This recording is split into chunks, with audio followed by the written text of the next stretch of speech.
You are now tuned in to the Chaotic Culture Podcast.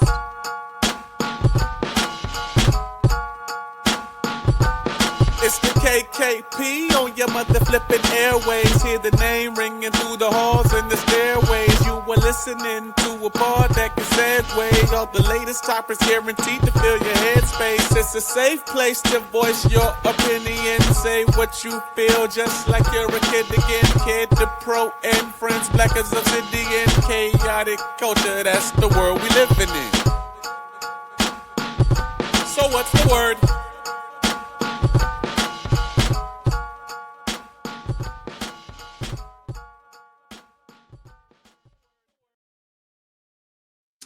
And good morning, afternoon, and evening, ladies and gentlemen. Welcome to another edition of the Chaotic Culture Podcast, about what chaos rules and Black culture is supreme.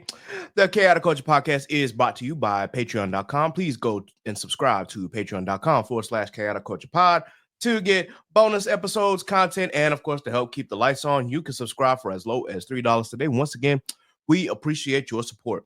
If you aren't familiar with the podcast, this podcast will deep dive into modern Black culture and how millennials, Gen Z, and Gen Alpha can navigate the crazy parts from finances, Black business highlights, Black professionals, community, content creators, home ownership, HBCUs, sports, Black nerddom, anime, wrestling, and especially Black music. And if it encompasses Black culture, of course, we are going to cover it. Live from the 410, I am the host and the creator of the Chaotic Culture Podcast. This is your boy, Ked the Pro, a.k.a. the Calculator Millennial, a.k.a. the Encore Presentation. Can I get an encore? Do you want more? A.k.a. your favorite toxic adjacent king, Ked the Poet, Ked the Closer, all that good stuff. 843 is me. Baltimore's the place to be. Always chaotic, never toxic most days. And back again, once again, with your favorite Black culture highlights and Black culture shenanigans. And here in the building with me today, of course, is a very special guest and someone who I kind of modeled my podcast off of. He was kind of the blueprint, and I was like, okay, I definitely wanted to do something like that. So with that in mind, I definitely want to introduce to everybody, if you haven't heard of him already, but he's big out here, at least in our community. It's our boy, Young Deuces. Yo, go ahead and introduce yourself, bro. Hey, wait, first off, yo, intro. Fire, bro. Thank you, man. Oh yeah, I want to say, bro, like it's like as a hip hop head, the bops, like I was vibing with that hard as hell. But yeah, man, I go by Young Deuces, man. I'm part of the Geekset Podcast, the only podcast that blend hip hop culture and geek culture together. I also do nerd content over there on Sway's Universe on Sirius XM, and one of the first Black narrators over there on WatchMojo, man. Hey, appreciate you joining me, man. As always, you already know it's February, so I had to get a Black creator up here so that way we can once again celebrate and highlight them. And of course, y'all already know, once again, happy Black History Month. That's always going to be the thing on here. Every time I say it, you know, you're going to hear them gunshots. So I just wanted to give a forewarning to everybody. Anytime I say Black History Month, that's what it is. I love it. Yes, sir. So before we begin the episode, as always, we want to talk about our mental health and how we've been doing these last couple days, a couple weeks. And I wanted to start with you, Young Deuces, bro. How's your mental health been these last few days? You know what, bro? And let's say, you know what, this is gonna be the first podcast that I talk about it on. So like I'm excited. I'm in a better space because fourth quarter of 2024, my mental got really shook. And so, you know what I'm saying, I just been really trying to work on getting back to a comfort level, comfort space and everything like that. Because, you know, I'm a person, man. I'm a person that I didn't really have a lot of people to chop it up with. You know what I'm saying? Like I'm the strong friend. I'm usually the positive guy and stuff like that. So, you know what I'm saying, had something that really, you know what I'm saying, that we, like I said, really tried to do and it didn't work. And like I said, I don't mind. I'll get into it with you, you know what I'm saying, as we go on. But and then when it just really like kind of like shook me for a moment. And I didn't realize until, like, it's funny because I didn't realize that it really impacted me as much as it did until like late December, early January. So it was like a latent effect, like, you know what I'm saying, it hit me and I was like, damn, I think I might be a little bit depressed, man, because of this, you know, specific situation. So but lately things have been getting back to a better space. Hey, that's always good to hear, man. I know that feeling all too well. Yeah. Unfortunately, like 2023 was a real rough year for me in general, and a lot of stuff affected me. Even one situation, well, a couple situations still play a little role, but I think that after having talks with a therapist and then actually having talks with family and friends, and then just, trying to do things that make me happy, they've brought me to a much brighter spot in 2025, despite the fact that, we got whatever's going on in the political world. That's crazy. But, and I got to talk about that in another episode. But even still, I was like, dang, I might be, depressed. I might need to, find some way to cope. But, therapist is like, I don't think you're depressed. You're just going through a state of depression. That tends to happen, especially when you lose loved ones or you suffer heartbreak. And I just happen to, suffer both at the same time. So it was just like, okay, well, let's try to find a way to get through it. So, as for me this week, man, I've actually been in a good headspace. Work is always tiring, and my 9 to 5 I can't really call it 9 to 5 because it's a 12-hour shift, but it's been beating me over the head just a tiny bit. It's not a lot of work, but it's just a whole lot of movement, like damn near 15 miles almost every day working in that job. So I'm just kind of like, yeah, it's a lot of walking, but it's keeping me healthy, and it's keeping me active, and I think that's the important part of it. Other than that, I've been good. I've had a clear head. I've been coming up with ideas in my head. I've got some visions that I want to create. So I think that's really been a good spot for me. And as for you, man, I definitely hope that everything continues to go well and steer in the right direction, and that whatever that you're going through is not gonna linger too much on your brain or on your mental. Yeah, I mean, again, it took a lot of just self work on yourself, like, what I'm saying, because and also just realizing, like, that you actually do got people. So again, like I said, I'm generally the strong friend, and for those who don't know, man, like I said, if you look into the stuff me and my team been working on, man, we've been really pushing to get this documentary done called the Black Geek documentary and everything, and so. I'm a person that I'm used to getting in out the mud, right, and figuring out on my own or figuring out. So when we got the team and I got the team with me, I was like, we're trying to figure it out and everything like that. I'm like, all right, bet, what I'm saying. But we still have a little bit some control over like that outcome, or like our have control over our destiny in regards to it, right? But one of the ideas that we had and we put ourselves out there was, what I'm saying, we did the Kickstarter. And what I'm saying, and we had that first 2 weeks amazing. I'm talking about just the most amazing donations and everything like that. But we have, when all said and done, we failed the Kickstarter. What I'm saying? We didn't get the money and everything like that. And of course, me, I'm like, I done had hiccups before and everything like that. But I don't know. For me, I'm a person that even just reaching out to somebody saying, hey, can you do this for me real quick? Because like we had this whole campaign that we wanted to do. We reached out to a lot of people.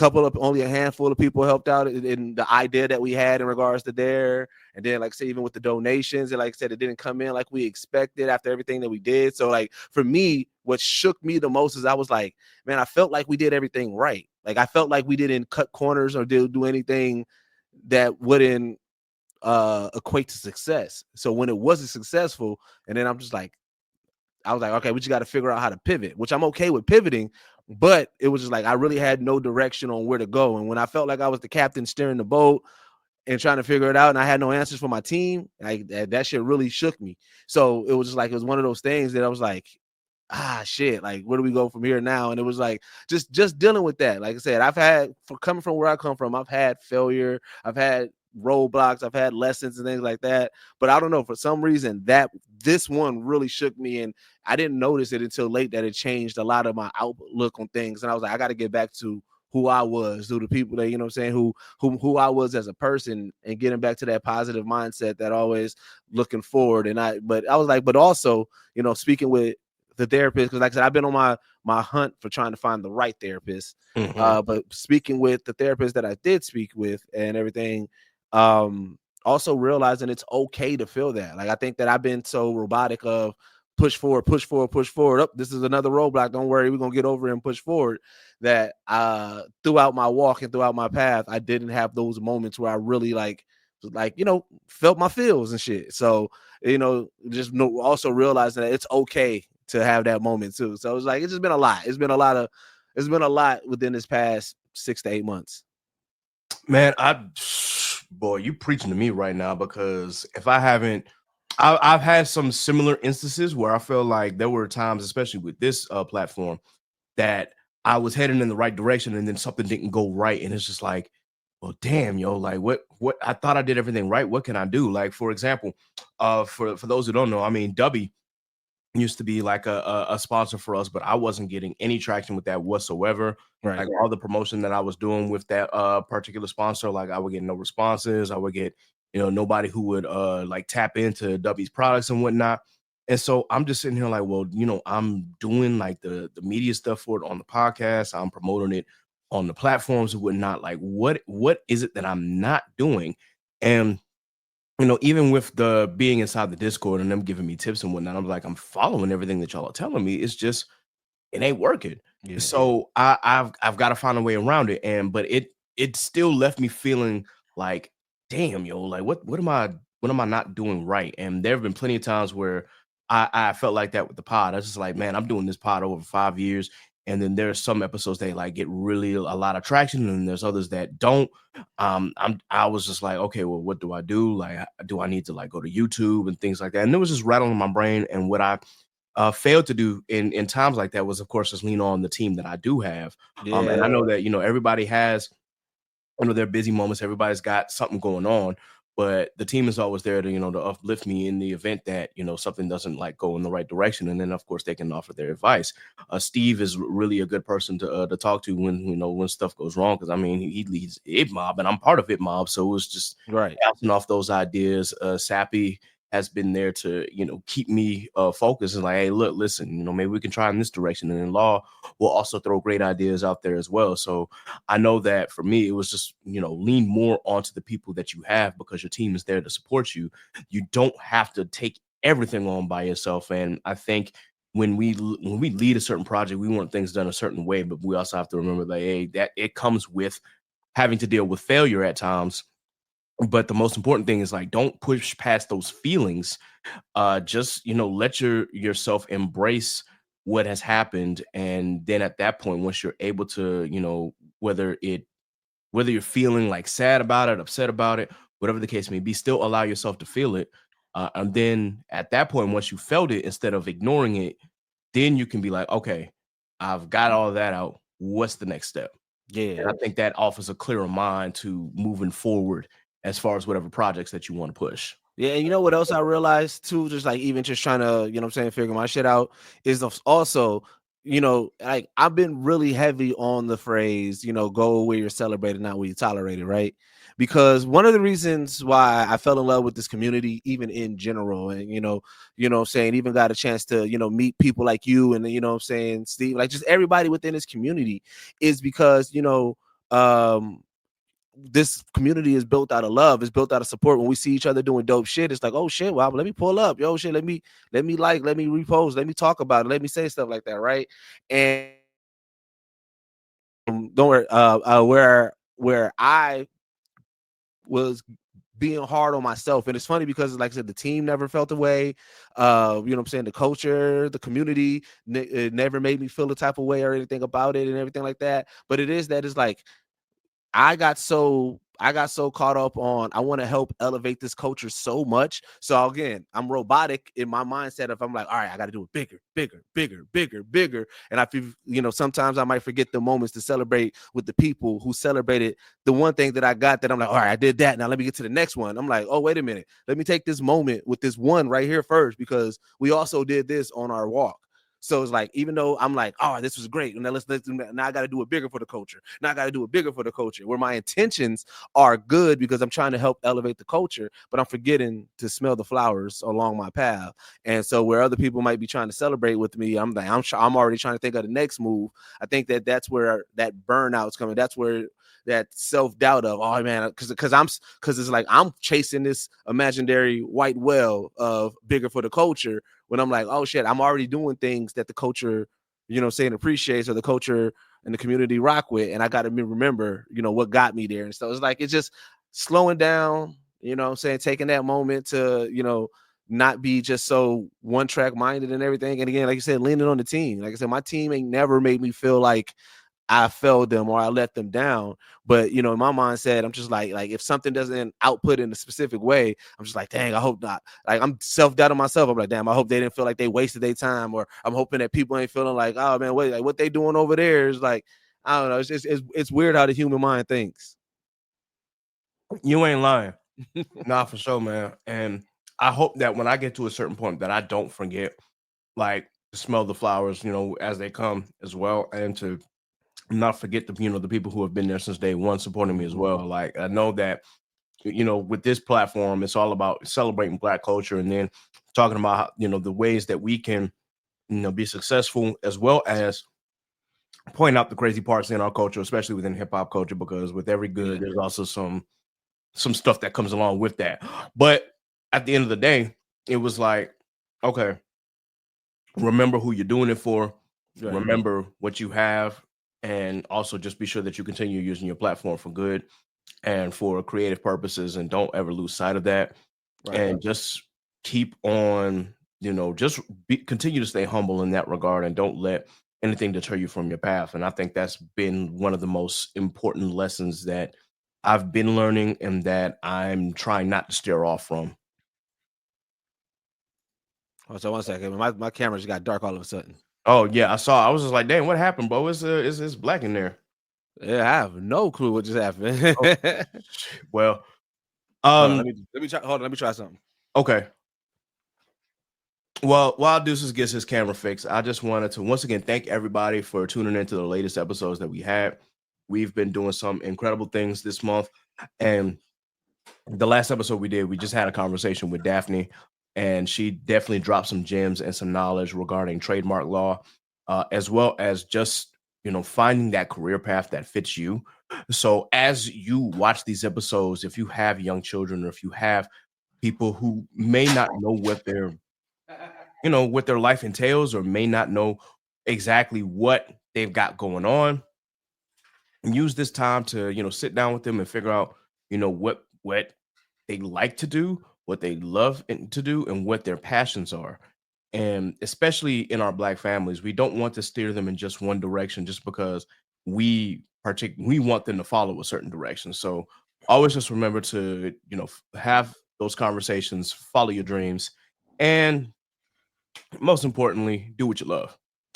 And back. There we go. Sure. So I definitely wanted to bring you on because, of course, I've been following the Geekset podcast for quite some time now. I just like to get your perspective and your creative ideas. The first part that I really wanted to ask was, what sparked the idea behind Geekset? Yeah. So before podcasts took off like really, really crazy, I wanted to do a hip hop podcast, right? But I couldn't get, the people, because I also do music. I couldn't get the people at the time that I did music with to do a podcast. And I knew for a fact I didn't want to do a solo podcast. And so I just kind of was like, well, if they don't want to do it. And at the time I didn't know much of the world of podcasting or anything, or even how to start or what to do. I just kind of had the idea. So I kind of let it go. And then probably like 8, 9, 10 months down the road, when things start popping off a little bit more for a podcast, and I was like, man, I really still want to do this. But there was so many hip hop and general hip hop podcasts, and I was like, I'm always trying to find my angle. So I was like, all right, well, let me see what else things that I can talk about long form. And I was like, I really love, like, this is before I even knew what the term was, but I'm like, I really love like comic books, anime, video. Like, I'm like, I can talk about that type of stuff all the time, right? And I was like, so like being like a geek or a nerd and shit like that. So I'm like, all right, I want to kind of do that, right? And so I knew that I wanted to blend both cultures. And so I kind of put out, as we do, a status on Facebook at the time. Because this is before I even knew about the whole community as tough as it is. So I put it out on Facebook, and one of my first hosts, his name was Lib. He used to be my producer. I did a lot of we did a lot of music with him, and so and I knew he was tapped into the comic book culture, because like even his first project that he worked on was called the Wade Wilson Project. So it was like, he was, so it was like a whole thing, that I was on with him. So I was like, all right, I knew he was down, and then somebody had tagged Bacardi And I knew a little bit about Bacardi as far as his geekdom. He used his younger brother used to rap with us. So like I knew of him in that realm. So it was local people. And I was like, you know what? I said, I'd rather do it with them than get new hosts, because I was like, I don't want to spend, I knew for a fact the only thing that I didn't want to spend a couple of episodes trying to learn who my hosts were. Right. I didn't want to have that, you know what I'm saying, that moment of trying to find out, you know, a new person. So we had got together, made some steaks, drunk some whiskey, and we was just like, let's just game plan. And so I was like, when we came up with the idea, we was like, all right, we want to blend hip hop culture and geek culture. So we started tossing around names, just different versions of hip hop groups, but like trying to merge them with a geek name. Mm-hmm. I wish I still had that original thread, because I would love to see the ideas that we threw out before we landed on Geekset. And I don't even remember who threw out Geekset, but we threw out Geekset, obviously, because of Dipset, and it just hit. Once it hit, we was like, all right, bet we're gonna do that. And then we started in my guy Poindexter's basement. We recorded the first episode, and then from there it was on. And that first episode is legendary because one, we got, I mean, as most people who start a podcast now, we had liquor and we got super wasted, and and to the point like even afterwards, Bacardi. One thing that people gonna learn about Bacardi as we continue to go on and just in life is that Bacardi is that person who'll do an Irish exit ASAP, or that person that'll just disappear and go on his own little side quest and adventure. And I just remember, like I said, this first episode, we get super wasted.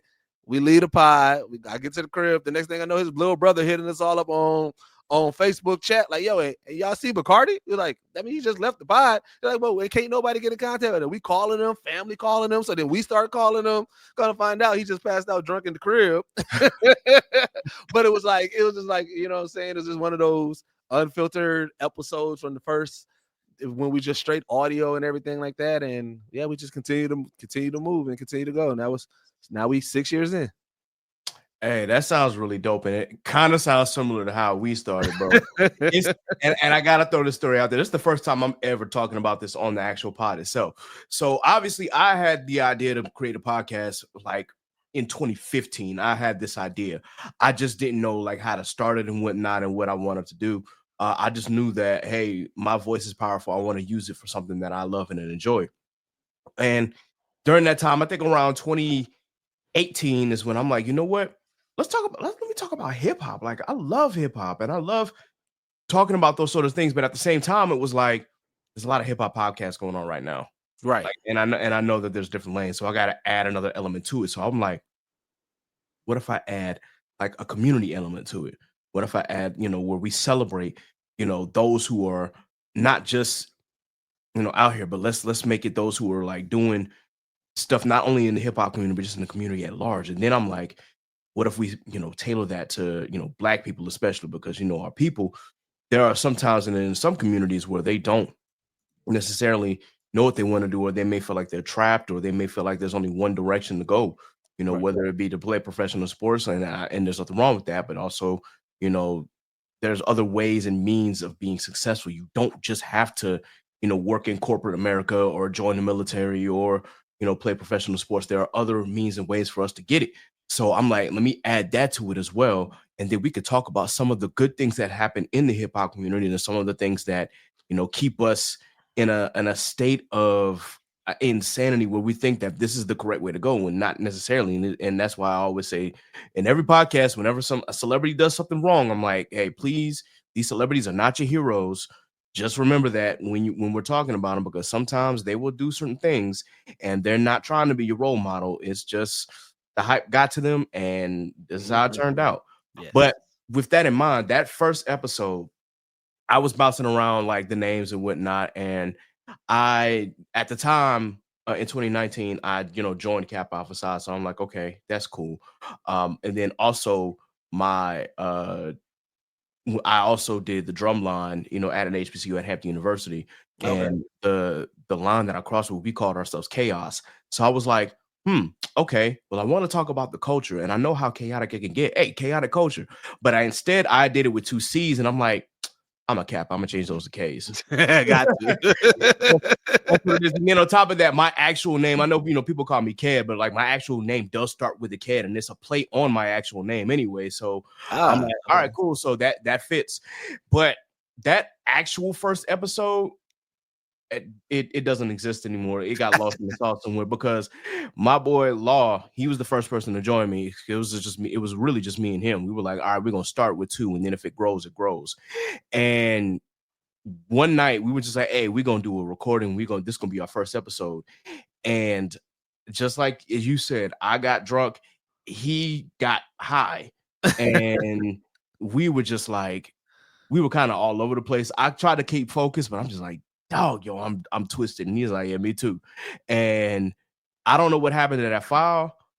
But then when I tried to upload it, it wouldn't upload. So I was like, all right, we got to do this a different way. So we came in the very next day. This time we're sober, and we're like, all right, let's see. At the time we were using Anchor, which is now Creators for Spotify, or Spotify for Creators. But at the time it was Anchor. I'm like, you know what? Instead of using a different modem to record, let's just record directly to Anchor for now, and then as we go along, the equipment will build up, the DAWs will come in as necessary, and we'll go ahead and we'll record it. And so we just recorded straight to Anchor, and it was a lot of stuff because I only had one mic, so I was passing the mic back and forth like every time. I talk, you talk, try to keep it in the middle, and there were times it just got so crazy. My computer had like voice meter on it to make sure that the recordings were going well. It was a whole thing, but I'm like, at least we got the first episode out for real this time, right? And I saw that as very successful, especially by this time it's June 2020, and now we've got everything solidified, at least what we want to do and what direction we want to go with the podcast. So it very, very similar origins.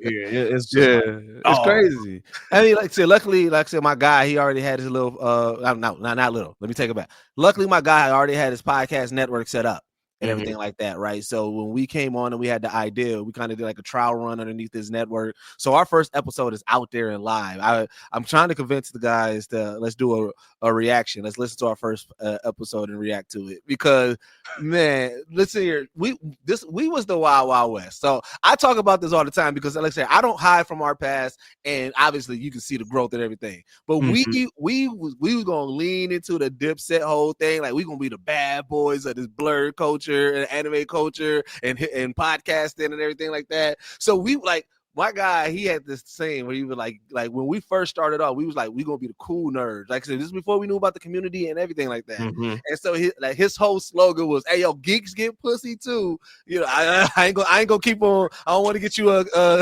don't want to get you demonetized. But we, to the point. Again, I went to school for graphic design and everything. I made shirts and everything like that, and I remember, because like I said, that was just us just trying to push the needle and everything like that. And I remember we reached out to somebody, or somebody reached out to us, and they was like, "Y'all, we like what y'all doing, but like y'all kind of like y'all very, very brash." And we was like, "Yeah, you know what I'm saying, that's our thing."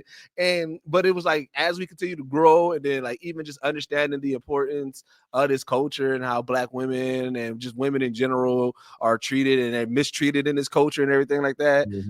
That's when, like you said, being more self-aware, being like, yo, we can't really just be like being that out there like that. Like, yeah, we what we trying to say is that, like, you know what I'm saying, geeks ain't, lame and shit like that, like how, the world and everything generally is, but, like try to portray, that fake stereotype of, nerds and Black nerds, like, which we was trying to, before we realized how redundant it is to even say it, but like, that's what we was trying to, convey. So as we grew and everything like that, we was like, yeah, we kind of got to grow out of that. That's just not our whole MO and who we were. But it was like, when you listen back to those old episodes and everything, you hear some of the wild stuff. I'm like, yeah, it was cringy, but hey, I like people to see our growth. Like I said, I tell people all the time, I'm very, very vocal in my allyship with just, any marginalized group. I'm very vocal about protection of Black women. I'm very vocal about the protection of this culture and uplifting people within it and everything like that. So I would never want to do anything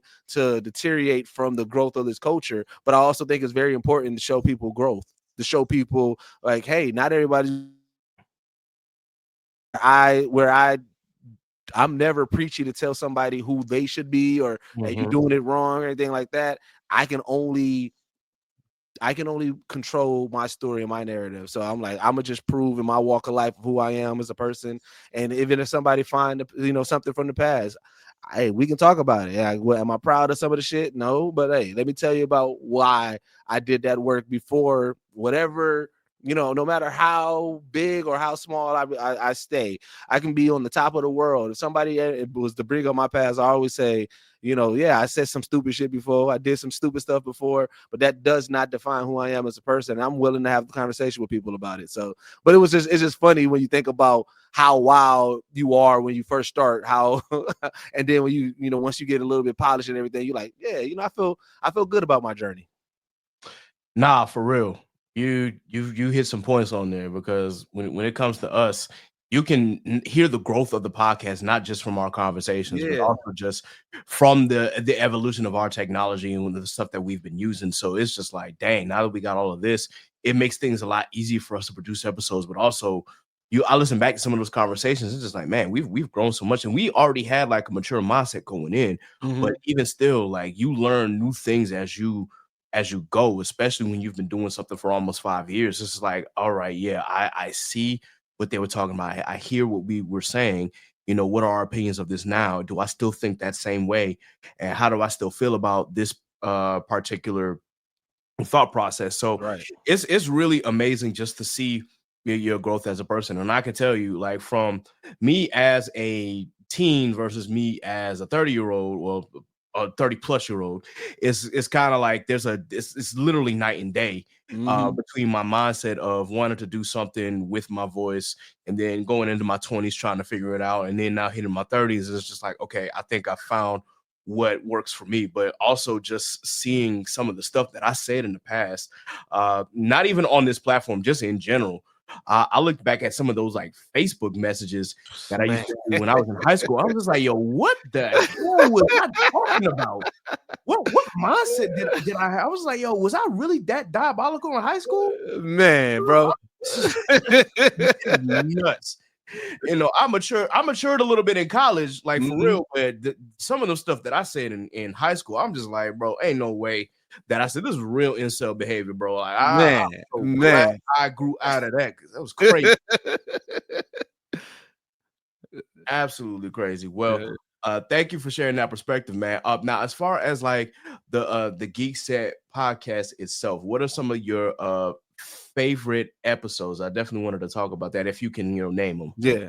No, we got it. So I like the episodes where we bring in like either a funny anecdote or just a funny perspective of something and everything like that. One of our most like popular episodes, we was doing like a Dragon Ball Z, like just like tier ranking literally. And this is before like the website was out. So we was just ranking just the Z fighters and everything like that. And Bacardi lives and dies by this. He got Yajirobe very high up on the list, and the reason for it is because of the cutting of the Vegeta tail, the fact that he was the only person that survived the androids in the future saga and everything. And we going back and forth. I'm like, there's no way he's better than Krillin. He's like, bro, Yajirobe. I'm like, whoa. He's like, man, you gotta remember, Goku used to train with. I'm like, Goku used to train with Krillin. Like, that one was crazy. That was a crazy episode. Most recently, one where I said I gave my hot take saying that I believe that Magneto is shook of Charles internally because the only fact that Magneto has that helmet is for one mutant.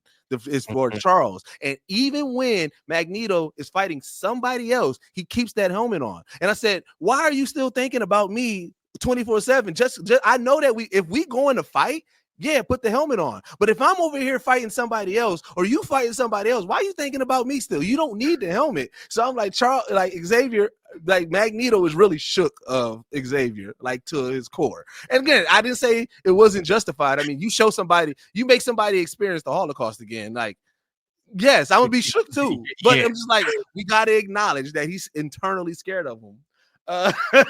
Hey, look, I'm not. I'm kind of with you on that because it's just like, dang, bro. If you watch X-Men '97, y'all notice when Charles is off in an entirely different galaxy, Magneto don't got the helmet on at all. So. Right. That's why I said that. I was like, I feel justified. I was like, soon as he thought he was dead, he was like, good, I don't need this helmet no more. I can be free. And I was like, bro, that's I was like, I get it. Like, but I'm like, hey, we gotta acknowledge that. That was a solid episode. One, we was breaking down how crazy that it has to be for Batman. And this is what we were just saying, just in general, if we keep everything canon, no matter what Batman property was canon, can you imagine Batman seeing the bat signal, thinking it is some issue, and going out there, and then all he see is Seal out there singing, talk about some baby.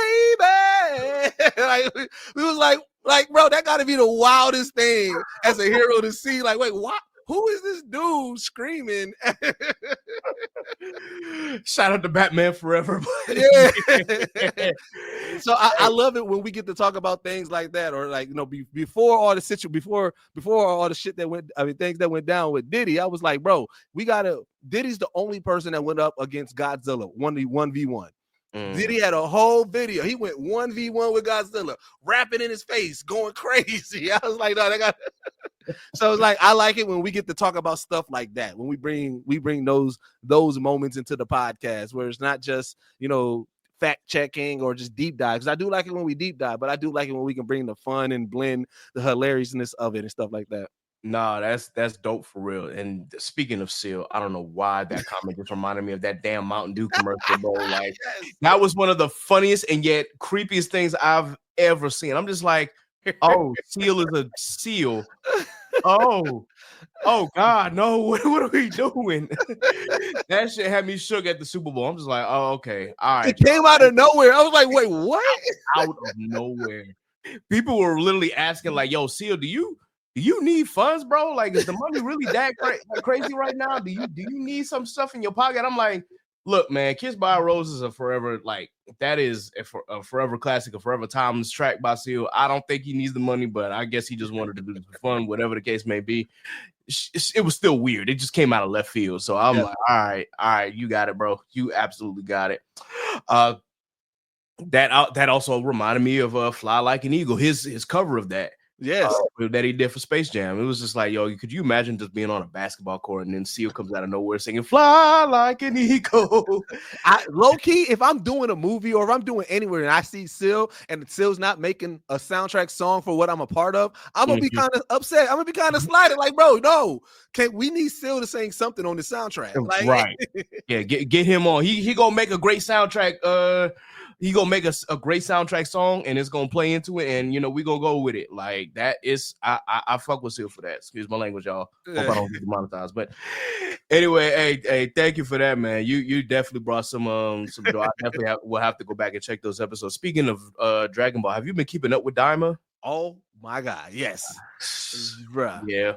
Here's the thing. I actually went into this series wanting to hate it.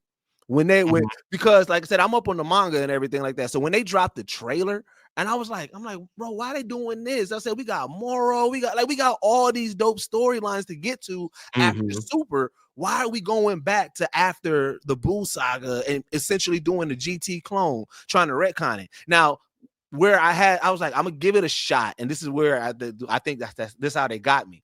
I said, I'm gonna give it a shot because I got onto Dragon Ball Super late. By the time I got on the Dragon Ball Super, they was deep into the Goku Black saga, like, the Future saga, right? Yeah. And I remember I saw the clip online, and I was like, wait, what? Like, who? Why are they why are they fighting Goku? Like who is and why is he dressed like that? And then when I heard it was like Goku Black, I was like, wait, Dragon Ball is back.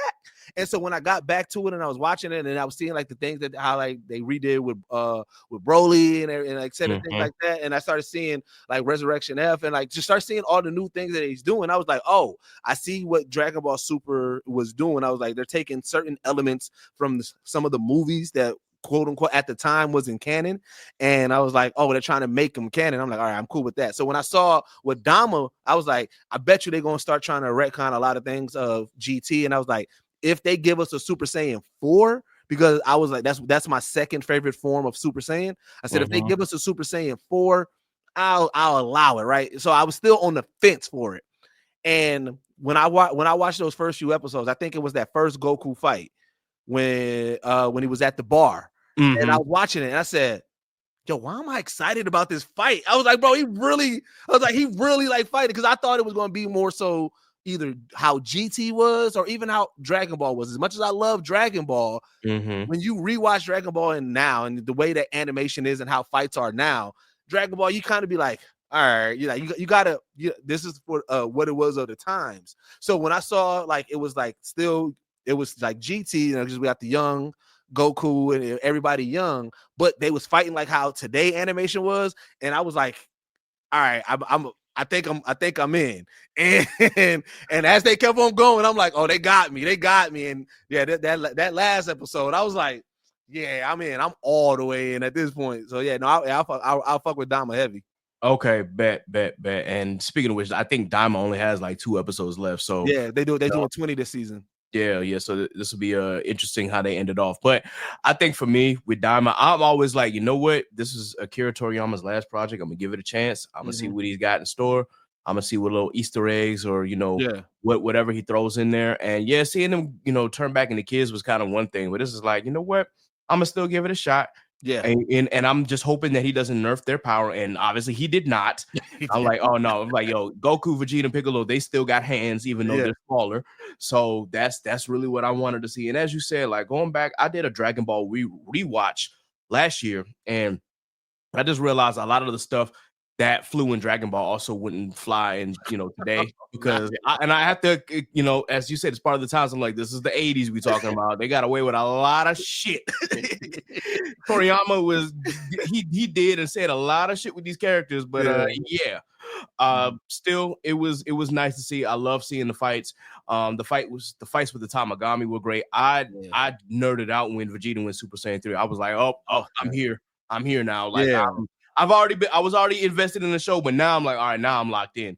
And then seeing that form, which is Super Saiyan 4, but not Super Saiyan 4 because they didn't really call it that. But seeing Goku get that form was just like, oh, y'all.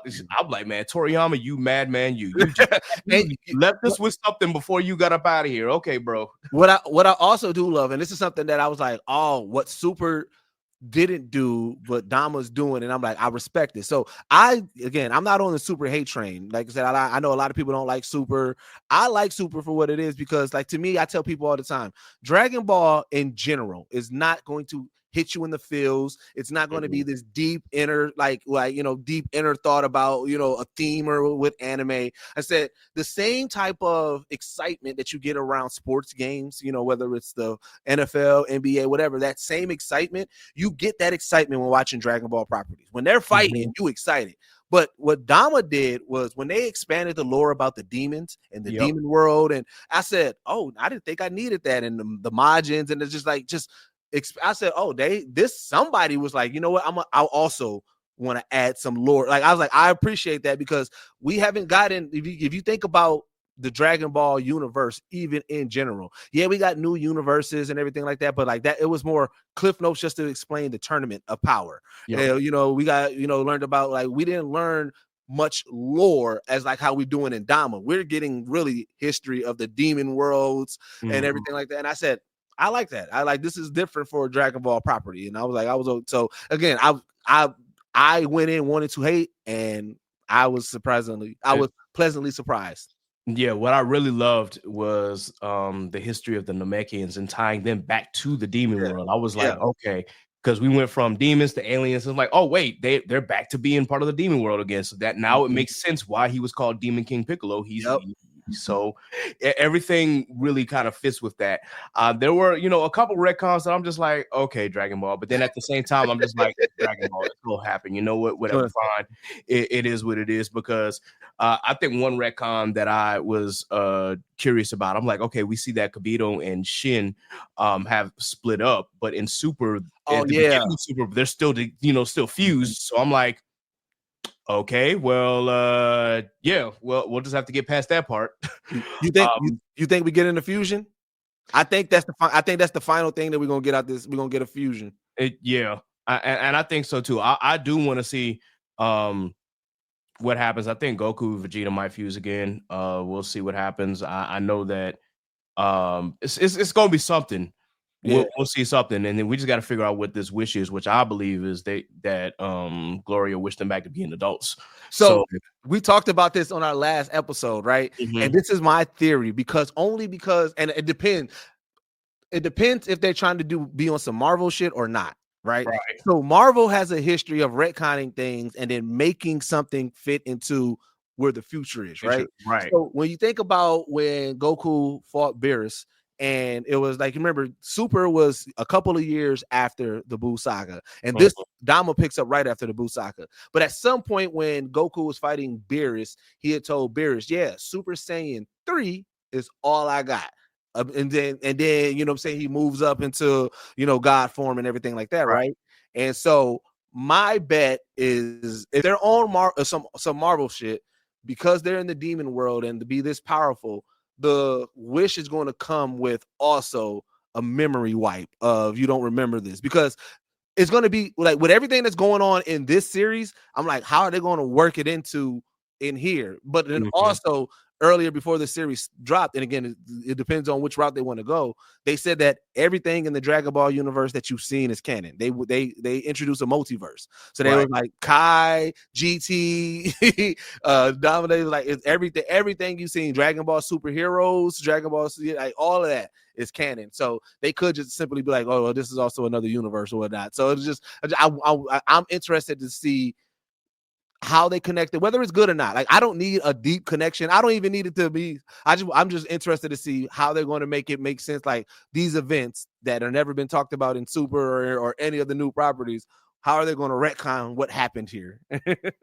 Yeah, that's definitely going to be interesting, and I do want to see what this next episode holds in store. I think I like your theory that it's going to come with a memory wipe, so that way they have no idea, you know, or remember what happened in between. That would make a lot of sense. So we'll see what happens, and I'm looking forward to it. While we're on the subject, is there any other anime or any other like shows that you've really taken interested in? Because for me, just to name a couple, of course, Invincible has been like my thing, as well as again another show with Han Solo Leveling. That's been out there. So did you have any shows that you wanted to list? So I've been talking to the world about this, and I need to talk to the world. One. And you probably already watched it, but this is me catching back up on it. Have you watched ReZero? You said ReZero? Yes. Yes, I've watched ReZero. It's one of my favorite isekais. Okay, so real quick, and I'm on season 3.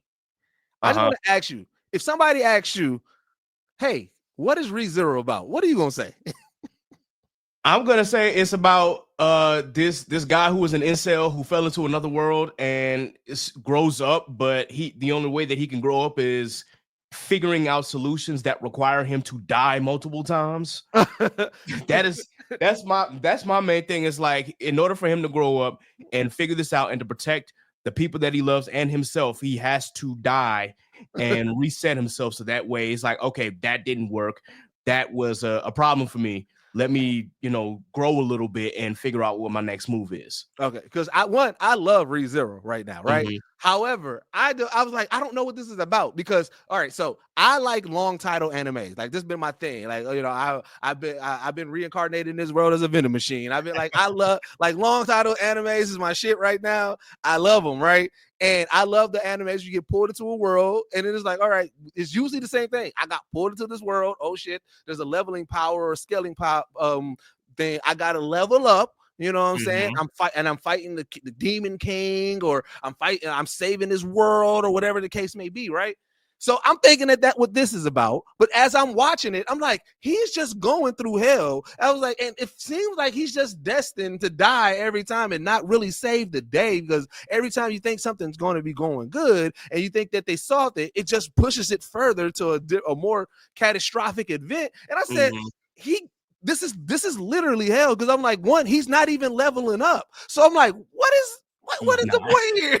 I was like, and I can't stop watching it because it's so good. And I think it has trauma, it has good stuff, it has like shonen stuff, it has chibi stuff, like it has every element of anime within this. But I'm like, I don't know what the purpose is. I'm really invested to see. I need to see how this is gonna wrap up, because I'm like, bro, you are constantly going through hell. Your heart is being ripped out every 3 episodes.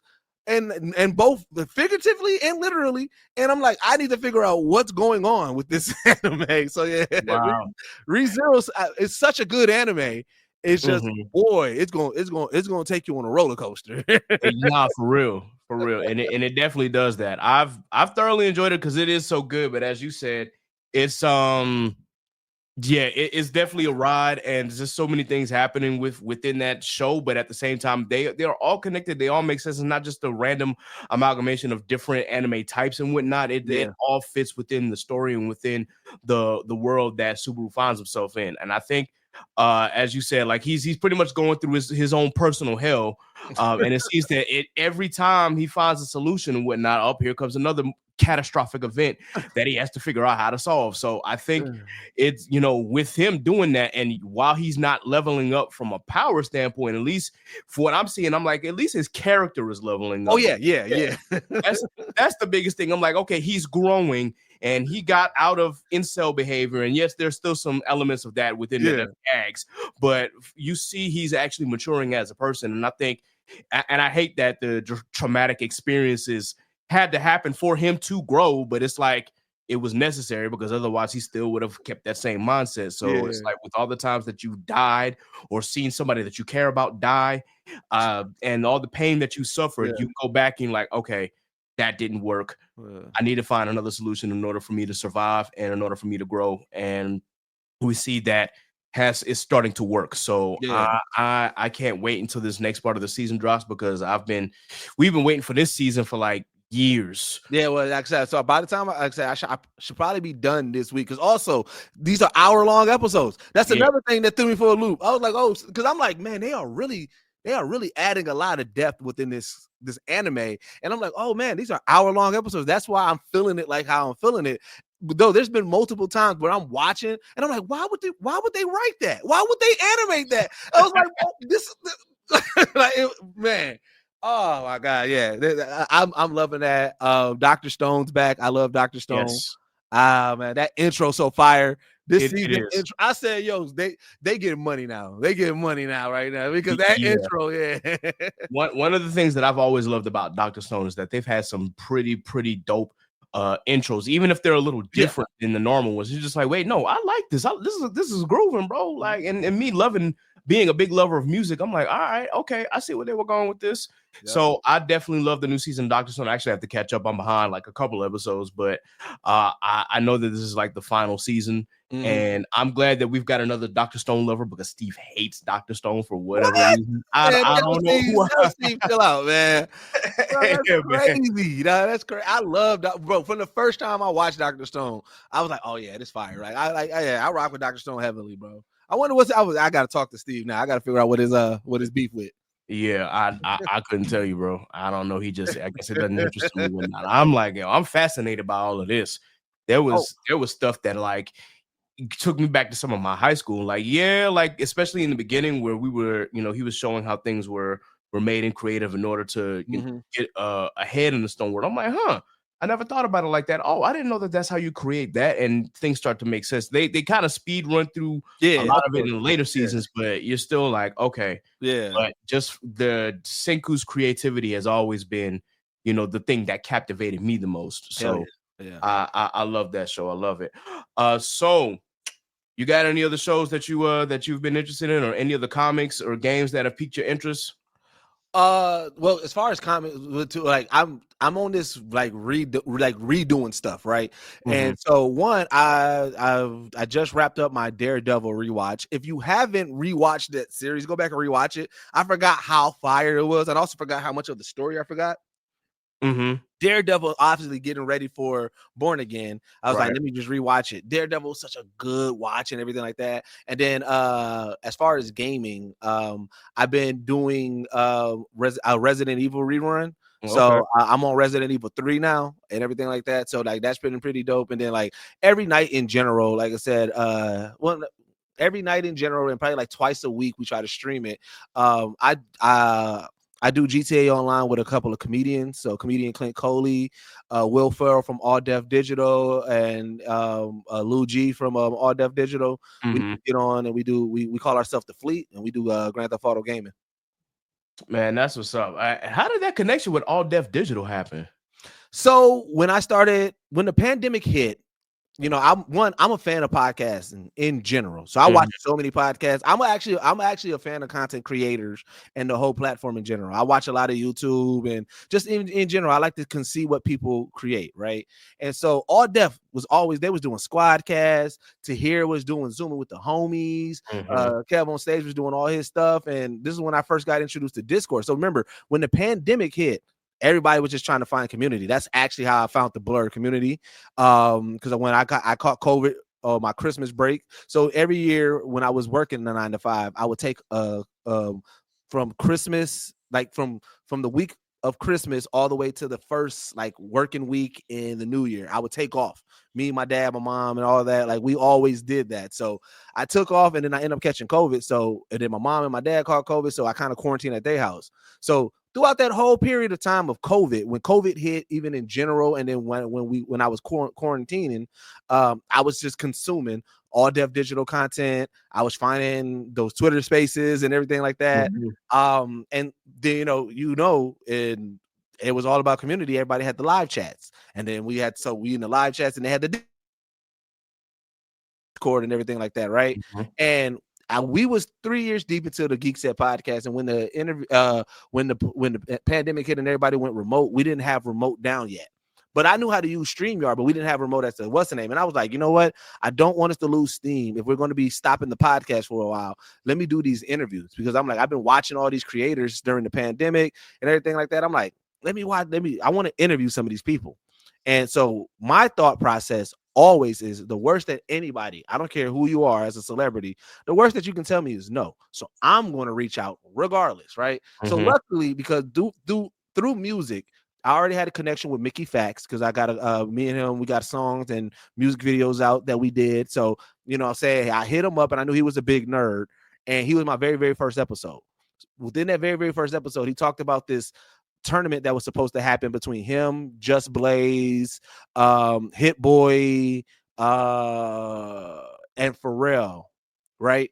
That never happened in Street Fighter, right? So of course, me being the person that I am, I'm like, let me clip that. I clipped it, put it on the internet. I went to sleep, woke up the next morning. I'm talking about, it was probably my first viral tweet.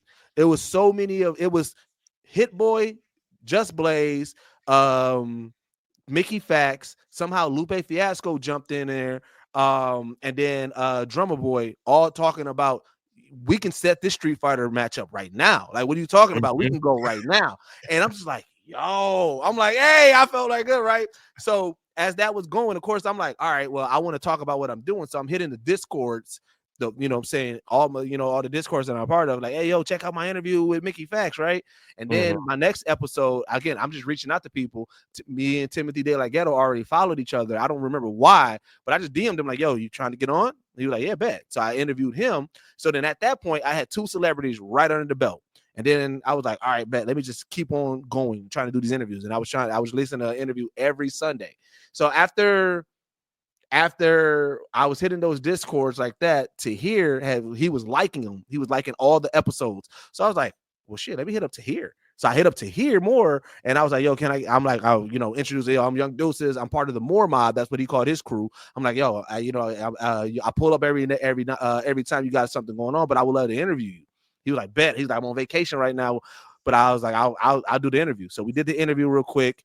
And then I'm like, oh, this was really fire. So then my homegirl, she was, me and her was just chopping it up. And I was like, yeah, man. I was like, man, I did with Tahir. I was like, I'm trying to get Kev. She was like, oh, I know Kev. I was like, I'm working on a show with him right now. I'm like, you mind hitting him up for me? Right. Like, the worst that anybody could tell me is no. She hit him up. She hit him up, and then he hit me back immediately. Like, yeah, for you, her name was Crystal Bubbling. He was like, for you, Crystal, I'll do it. Right. So when I interviewed him, it was a quick 40-minute interview, which was my shortest one at the time, because he was in between, all his busyness and everything like that. But the one thing that stood out for me, and this is when I knew I had something, and I was like, this is going to go, is I was like, as we were interviewing him, Kev is such a person that's that's tapped in with just culture in general. He was like, yeah. And he was like, he's speaking to me like he knew who I was. And I behind the scenes, I knew at that point he didn't know who I was, but he was learning who I was. And I'm me with everybody, no matter what your status is. So like I'm talking to him because I know of the stuff that he's already been doing. It's a good interview. I told him, I said, talk to me as if you already know me, because this is going to make this interview even better. I don't want to do and I do research. I'm like, I don't want to ask him the same question that somebody else asked on another podcast. Right. So we're building everything like that. And what stood out to me was he was like, yeah. He was like, no, Deuces, man. I rock with you, man. He's like, look, I'm looking at the page right now. And again, I was throwing intros on my interview. So he was like, you got the intro. He's like, oh, look at you got the title card. And this is when I knew I had something in the back. And I tell Kev this all the time. When they was doing content, it was just the squares. No background, no intro, no anything. Me, I added like my stuff on it where it looked like something, right? After that interview with Kev, all deaf and all their digital online stuff changed. Everything changed. And I was like, see, I left the impact. And I knew because he's like, I'm about to subscribe right now. He's like, man, yo, I see it, right?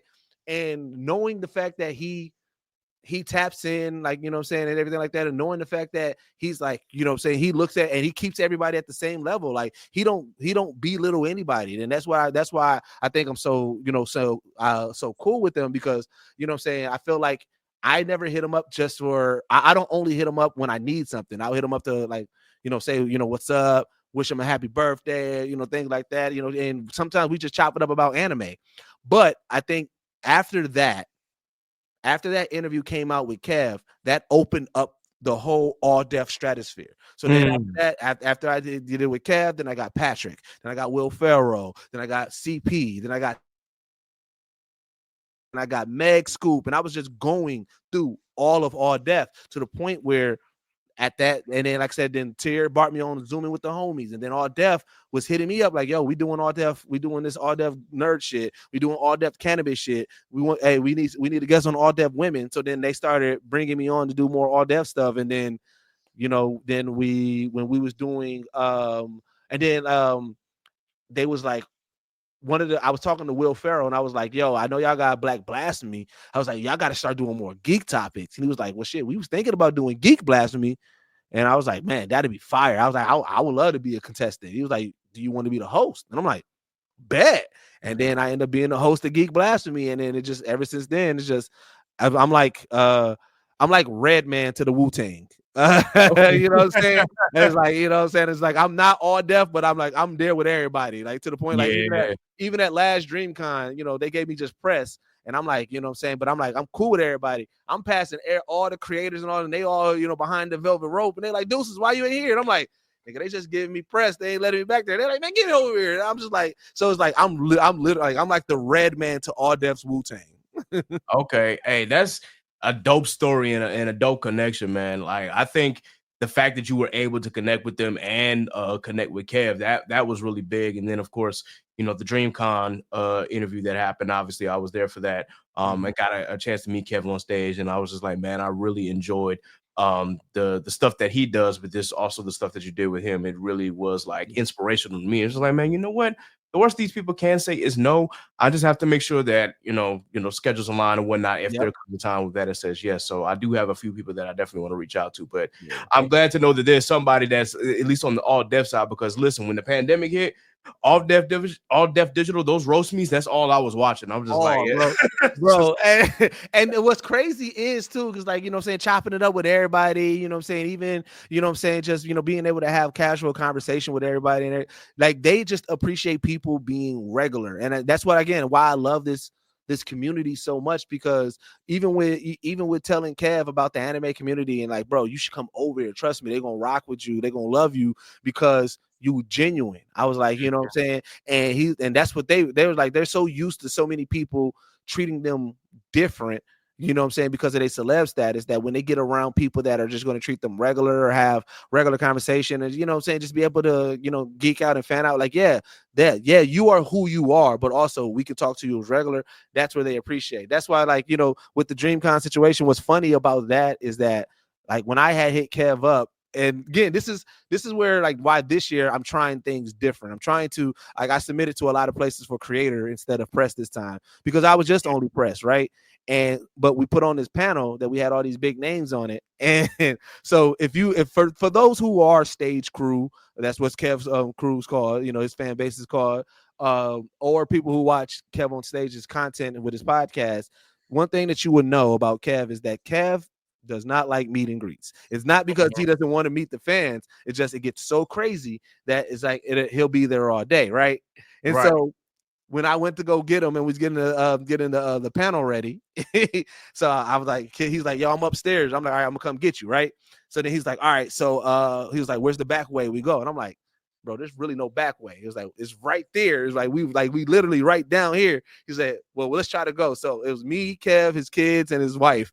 And so we hit the security. We're like, hey, can we go through this door right here? I see this door goes down. And they was like, I don't know. And then Kev's wife was like, go through the door. She held the door. She was like, if you get locked out, just come back up here. I'll get you in there. So I go down there. Door don't open. So I get back up there. I'm like, damn. So I'm like, damn, I know this is Kev. This is at the height of Kev on anime. This is Kev first DreamCon. He's dressed as Zoro. I'm like, and Kev's big. So I'm just like, bro. Right. I'm like, all right. I'm like, fam, I don't know. I'm like, because I want to tell him we just gonna have to walk in gym pop, but I'm like, I already know how it's gonna be chaotic. But Kev, as you're a writer, he's like, we just gonna walk. This is where I'm like, you need a strong black woman in your life. As we're walking, of course, everybody want to stay. Kev want to stop. His wife literally was like, security guard. We gotta go. We gotta go. So we get there, right? We get into the room. Kev see the room. Now, when I went to go get Kev, and this is what's crazy about it is we didn't really have much promo. We had to switch last minute. The original was supposed to be Kev on stage, Carl Jones, and us, right? And Carl Jones had a family emergency, so then it ended up being just Kev on stage. And then luckily, like I said, my guy Pierre Steps came in last minute, and then What's Good came in last minute. So we was able to make things happen in regards to that, right? In regards to that. Shout out to Pierre. Yep. Shout out to man. All of them, man. They came in clutch. But when we left to go get Kev, there was nobody in that room, right? Mm-hmm. Bare minimum promo because we kept on having to switch things up. So I'm DMing so many people who have to go into DreamCon in their name, and I'm like, yo, we gonna be here. We gonna be here. Kev gonna be here. Come check it out, right? When we get there, there's probably like 30 people in the room, right? And Kev see it. I'm like, yeah. And he's like, all right. He was like, where the back at? I'm like, Kev, man. I'm like, they ain't giving us no back room, bro. I was like, they just giving us this room. So Kev, like a writer, he was like, all right, well, while y'all get ready, we getting the stage ready. I told him, I said, you can sit on the stage because I'm like, you can't sit right here. People won't stop.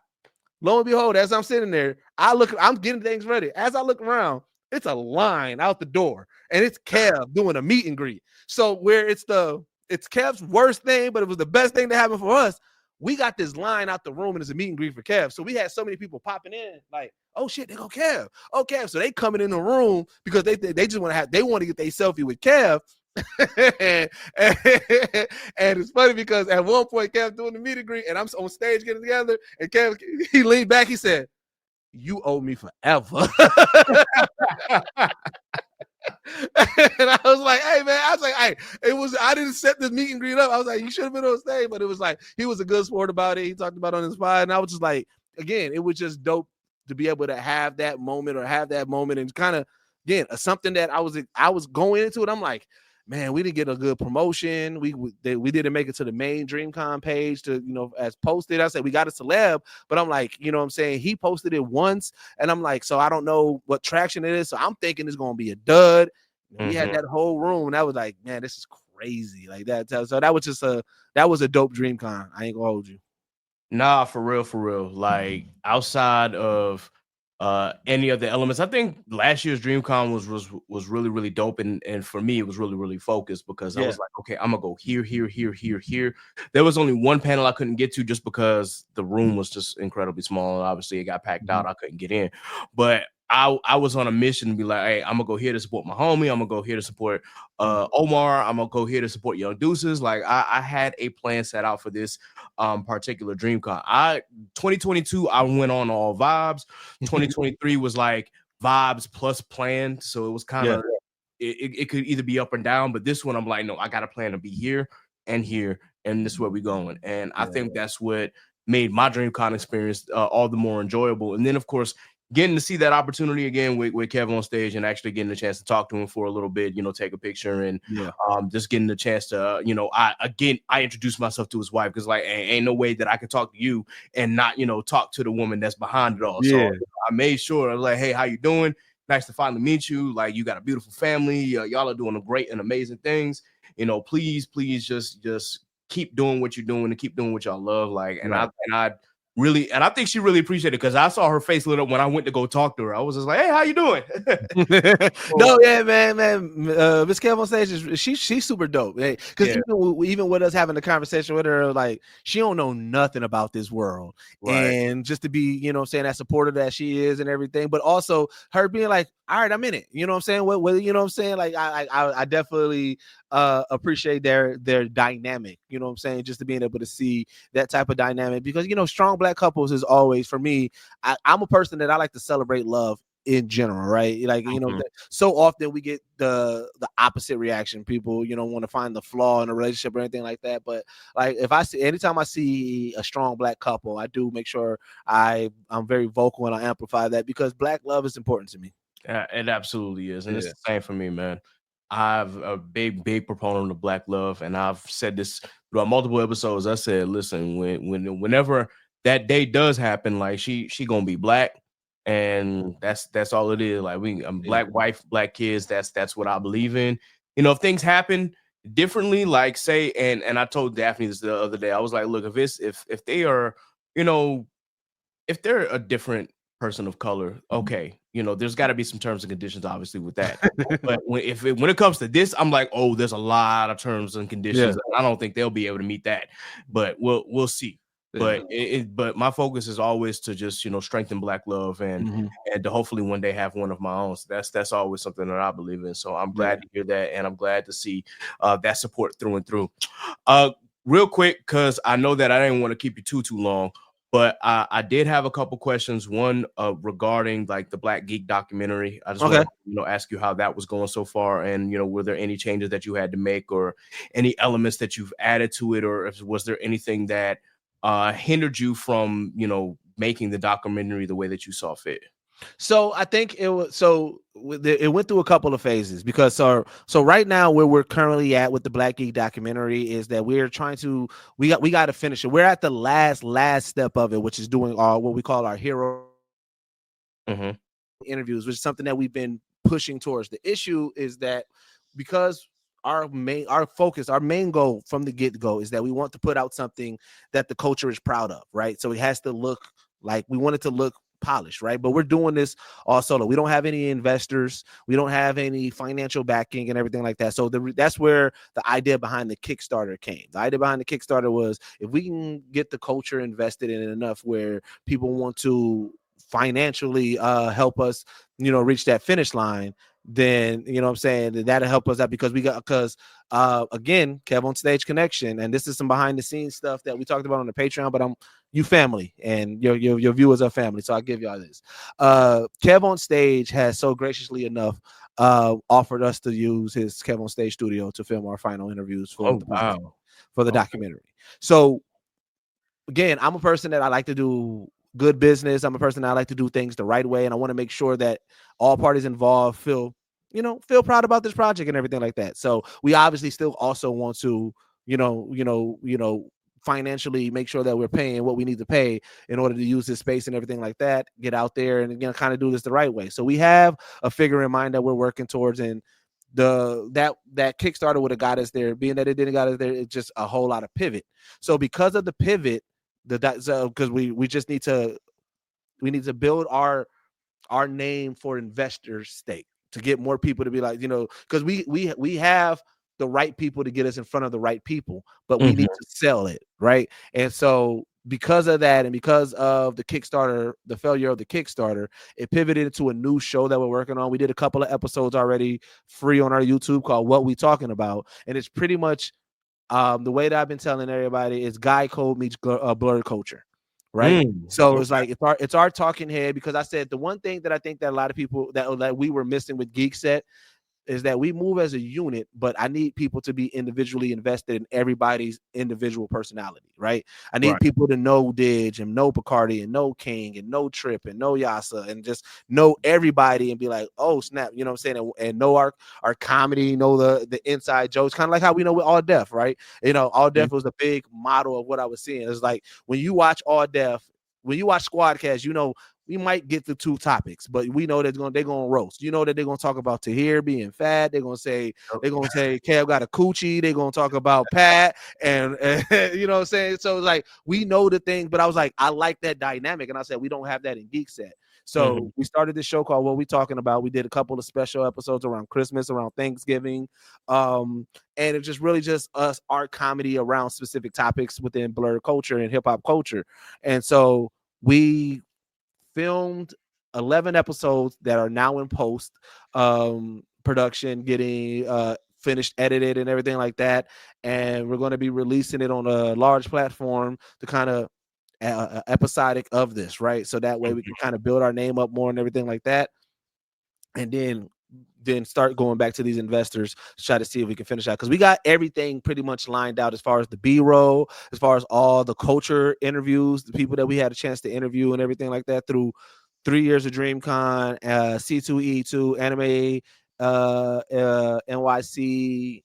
We did WonderCon, and then we did our time when we went to when we was on Sway in the Morning, when we was out there in New York, we did some interviews. So we got all like the culture interview, because like again, our goal is the culture should also have a voice. It's not just celebrity driven. So now we just got to, like say, we got the B-rolls, we got the culture, we got all of that footage. We just got to get these 5 big name celebrities that are going to finish it out, and then we'll have that full product to kind of push out. So that's what we're working on in regards to that. But it's been really dope, because like, so even editing and going through the footage that we already have, it changed the pitch of how we're going to pitch to these networks as well, because even though it's a documentary, the way that we filmed and how much content that we got, it can definitely be a docu-series. And some of the networks that we already talked to kind of threw out the idea of a docu-series. So now we're fleshing it out. We're pretty much fleshing out 2 different pitches.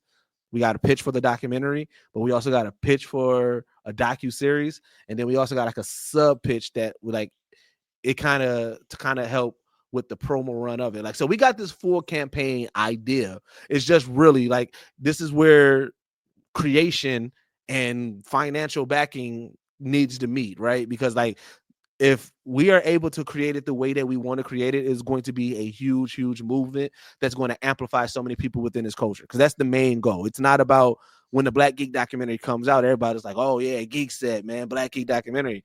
The goal is when the Black Geek documentary comes out, people's like, yo, there's a couple people like, dang, I didn't even know I was a blur. Or some people like, yo, I didn't even know about this. Community seems really dope. I want to learn more about it. Oh, I didn't know about that person. So like, if it goes the way that we planned it and everything like that, it's going to be a huge run that amplifies the culture, and everybody who already got their stuff polished or who's coming up or is doing their thing, they're going to get the necessary shine and recognition that they deserve. Hey, that's dope, man. And I've been waiting for this for a couple years now, but I'm just like, man, I'm excited to see the footage that you guys got, and I'm hoping that it definitely, amplifies the culture, because I know that's the goal.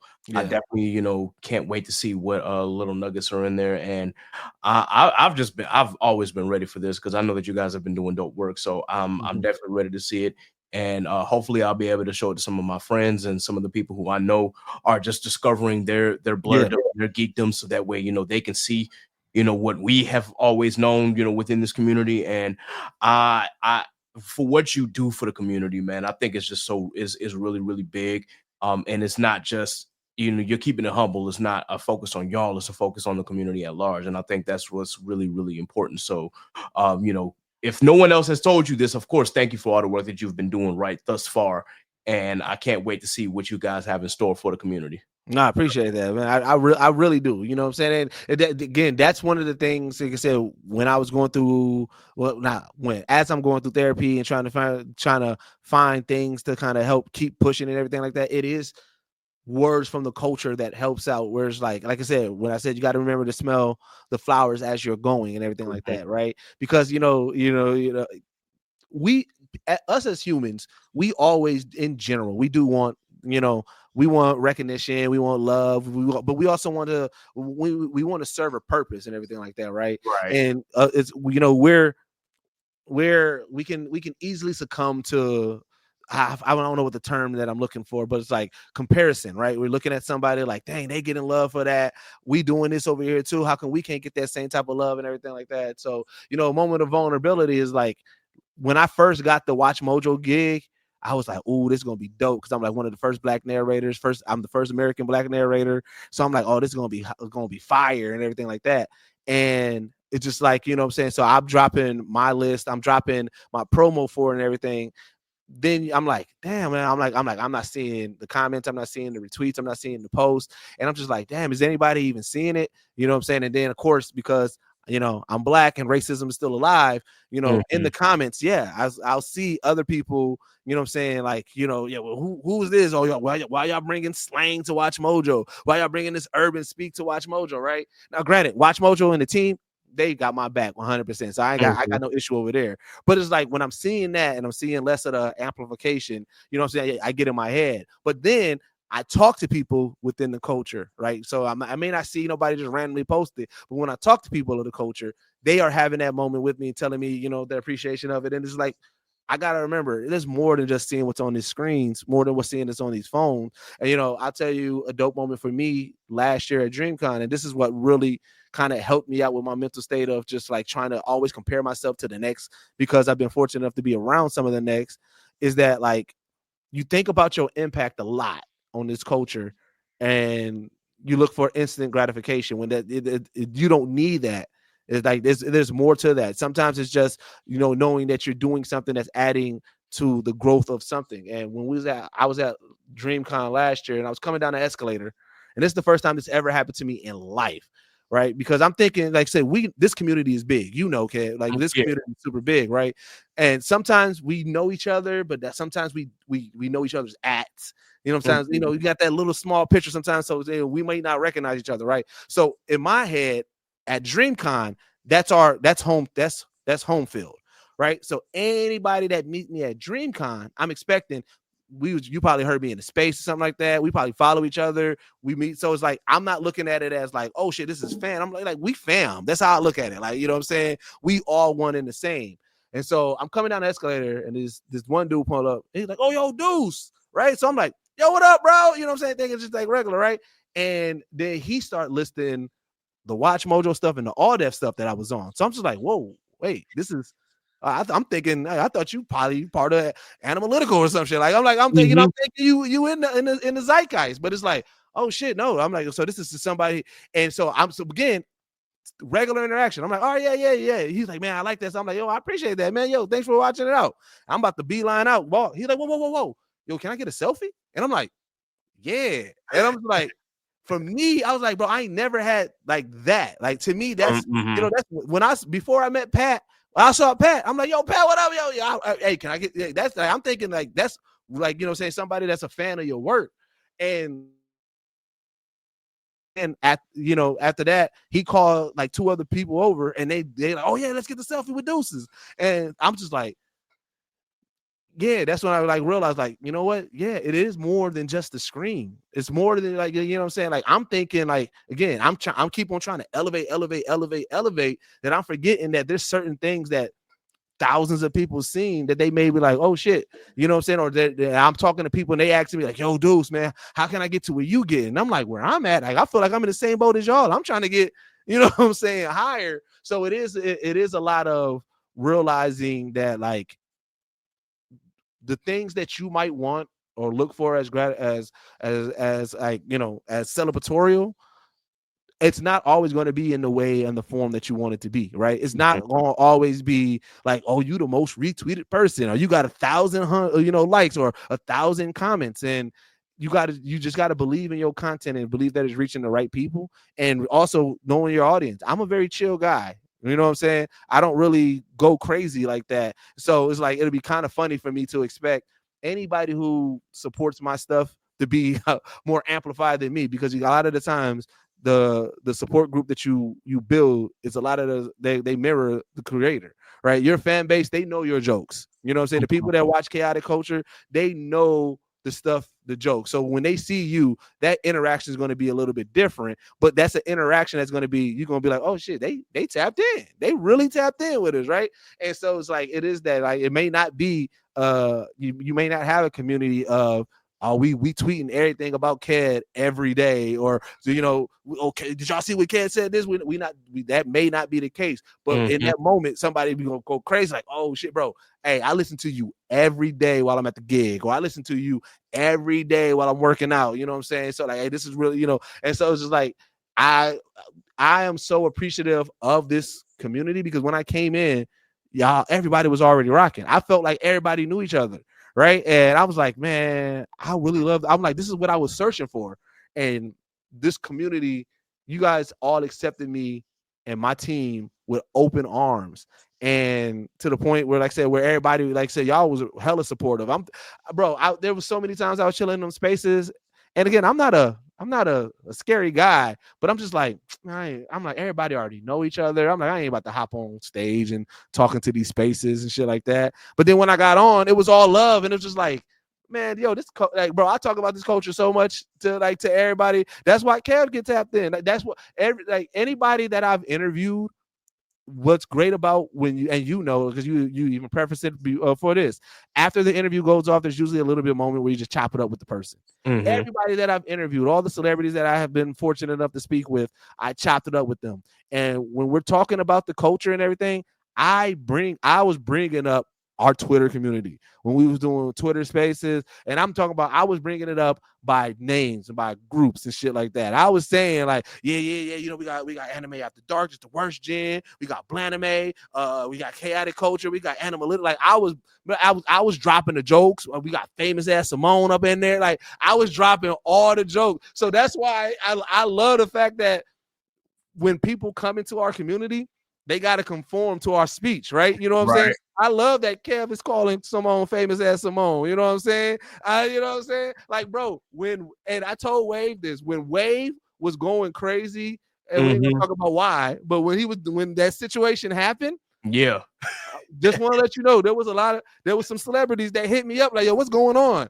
And I was like, they was like, hey, but Wave is hilarious. And I was like, bro, Wave is goated because of that. So it's like, I'm just saying, like, I love the fact that celebrities are coming into our culture, coming into this community, not just the culture, but coming into the community and have to conform, because again, the community that all y'all that, you know what I'm saying, again, I throw you in there as well, because you was a big part of it as well. But that community that was there when Twitter Spaces was going crazy and everything like that, that was such a dope thing.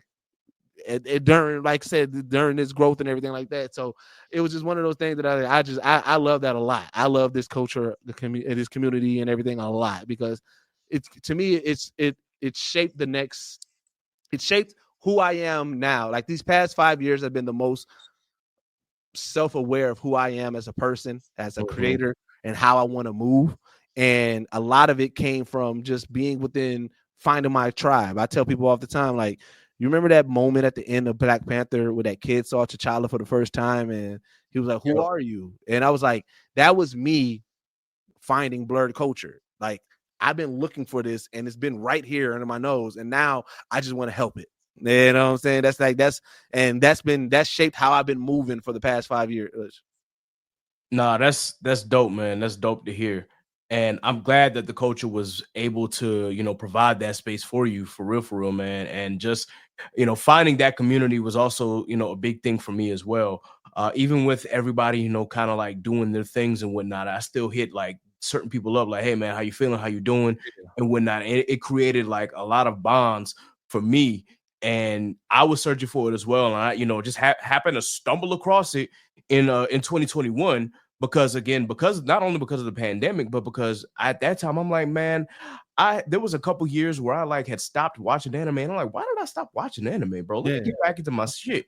And as soon as I started watching up, that's when I started to hear from Worst Gen, and it was just like, no, wait a minute. And then knowing that Warren shout out to Warren, by the way, who I marched with in the band is cousins with, the leader version, which was GB. It was just like, oh shit.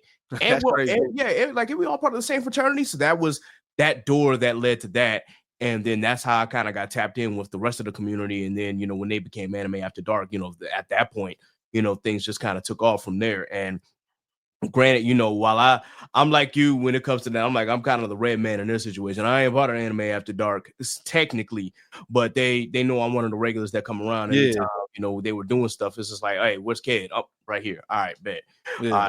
I even ended up recording their first panel in 2022 off of something random because T got tired. I'm like, hey, I'll take over the camera work because she was exhausted. Yeah. So I just took it and it was just recording. It was just like, hey, bro, you doing your damn thing with the camera. I say, hey, thanks, man. I have experience with that.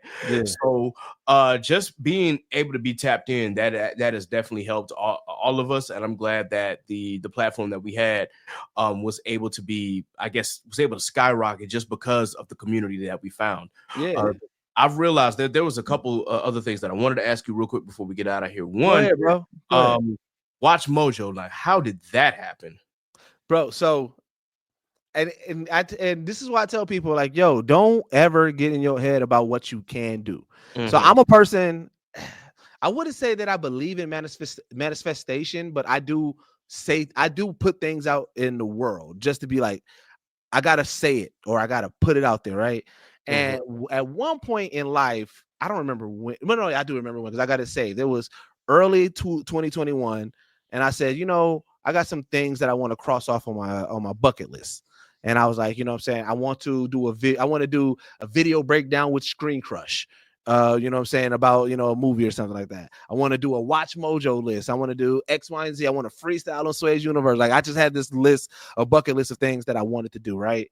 And then out of nowhere, Rebecca Brayton, the WatchMojo lady herself, DM me and was like, I can help you out with one of those. And I was like, oh shit, right? So then she sent me this list. Well, first she asked me, like, what things are you into? I'm like, DC, Marvel, comic books, anime, things like that. And she was like, all right, I'm gonna send you this Batman animated series list. I was like, all right, cool.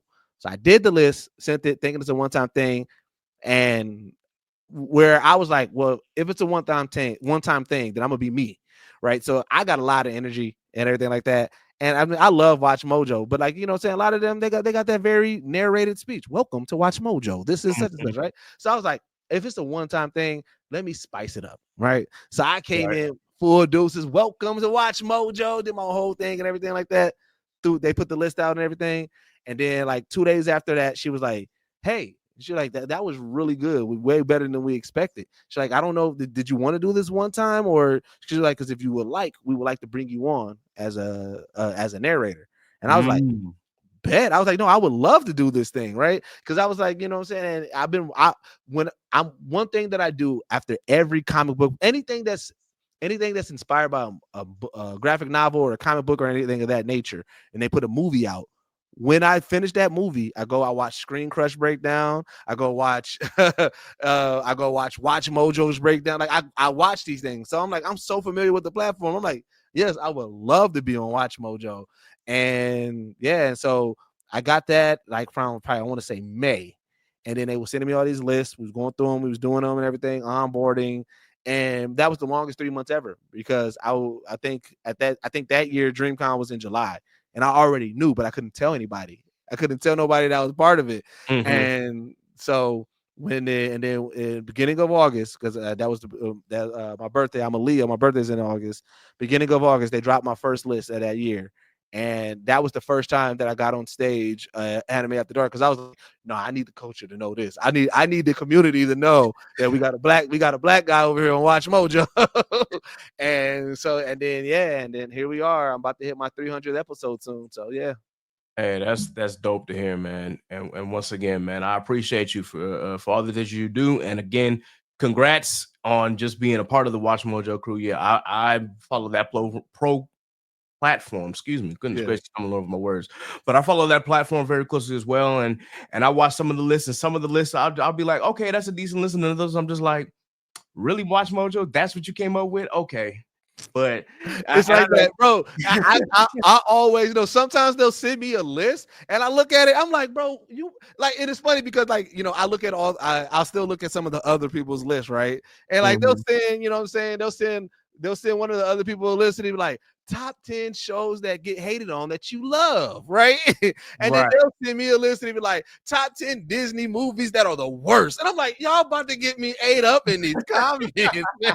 Like I already know. I was like, y'all got me shitting on people's childhood, but I love it because it's all fun and games, and they allow me to also improvise. So one of the things that I do my research when I interview people, and I was interviewing Phil Lamar, so I was doing my research and I stumbled across this interview with Samuel L. Jackson, and he was talking about his approach when he does voice acting. He was like, I always read it how it is on the paper, no matter what the case is. I'm gonna read it how it is on the paper. He was like, but I'm so in tune in who I am as an actor that I tell the director, let me do one for me. And I said, and I guarantee you're gonna like it my way. And that's when we get those iconic Samuel L. Jackson takes, right? So a lot of the time, like I said, I'll do if I get moved by the script or the list that they give me, I'll improvise on some of the things. I'll read it how it is on there, but then I'll do an alt just to improvise. And I like that they'll add it in there. You know what I'm saying? They'll allow it in there because I'm like, they give me that freedom to kind of be me and add that things to it and everything like that. But then also because we know, like I said, they do mass lists that sometimes they'll send me 4 or 5 lists within a week. And like I said, it's kind of like on a production line. They got a writer, they got an editor, they got things like that. And I just remember, like it said, it's funny moments. So it doesn't bother me because, like I said, obviously you got those pronunciation, teachers that be in the comments like, oh, I can't believe he said it this way or can't believe he said it that way. There's only one that I actually that I'm embarrassed by, but it's hilarious. But I was like, how did nobody catch this? The word was catastrophe. It was in there. It was catastrophe. I don't know. And sometimes you just get in the moment of just I'm very Ron Burgundy-ish when I'm reading a list. So I'm just reading then I'll read it, and I'll put my flair in it. But sometimes I mix the context, right? And because they the way that the script writers write on WatchMojo, I feel like sometimes they what's the hardest way to say this word? And then want to make this I'm gonna say it this way. They be heavily into the thesaurus. So sometimes I'm in my head thinking 3 steps ahead, oh yeah, they probably gonna throw in a word that I never heard of or anything like that. So the word was catastrophe. I've said catastrophe a million times. I've seen catastrophe a million times, but as I wrote it, I said a catastrophe, and they left it in there. So now every time I see it, I laugh at it because I'm like, y'all left. And this is when I first got on there. So I'm like, they already mad because there's a black narrator. They already don't like that I got a little bit of urban twang to how I'm saying these lists. And now you letting me say it was a catastrophe on there. I say, y'all just killing me out of here. But it was one of those moments that I'm like, nah, I take it in stride. It was hilarious. But it was like, yeah, I can't remember which list it was. But I was like, bro, nobody cared about the list. All it was, they was like, what the hell is a catastrophe? I was like, so now my joke is I was like, no, I was just saying it's super fancy. It was like a diss, it's a catastrophe. A catastrophe is crazy stuff. I know, bro. Wow. I love it over there. I ain't gonna hold you. I do like being over there. It's a great gig, man. I talk to the CEO a lot. I talk to Rebecca a lot. She's really, I guess you would say if we're talking 9 to 5 cents, Rebecca Brayton is my manager. So that's the person that I directly deal with and everything like that. And it's just really dope that the WatchMojo lady is the person that I talk to her every day, weekly, because we're talking about scripts and stuff. Yeah. Hey, that's dope, man. Hey, once again, man, hats off to you for that. Hey, look, if they're looking for another black narrator, I'm just gonna throw my hey, listen. I've been getting, especially at my job, I've been getting compliments about my voice all the time. Like at my job, we have something called a startup. It's pretty much what we have to do before each shift. And they say, oh, you're the startup king because you know how to get on the mic and you know how to talk to people. And I'm just like, yeah, but at the same time, I just want to go and do my work and just be done with it. But y'all, okay, fine. I'll go up and talk. So I have to get up there, explain how the shift is gonna go and make sure everybody does the stretches and whatnot. But they say, yo, when you speak, sometimes when people do these startups, nobody pays attention. But when you speak, even if they're not doing the stretches, they'll be like, who's that? Oh, it's Ked. Yeah. At that, they call me by my other actual nickname, KJ. They're like, oh, it's KJ. Oh.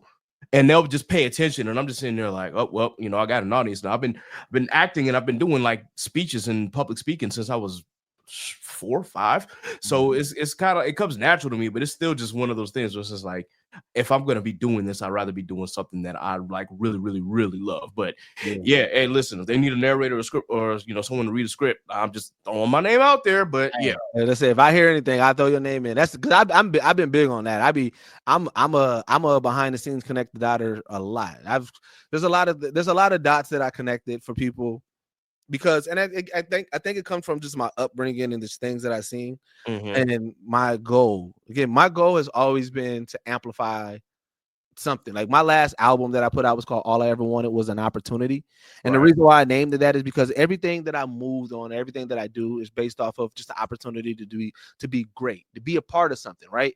And sometimes, you know, there's a pushback on that. Like I feel like with Geekset, we started off a little bit late with a couple of things because I was so big on trying to make Geekset a part of something, right? Oh man, Geekset, it'd be dope for Geekset to be the first nerd podcast on the Black Effects podcast. Oh, it'd be dope for Geekset to be over here as the first this, right?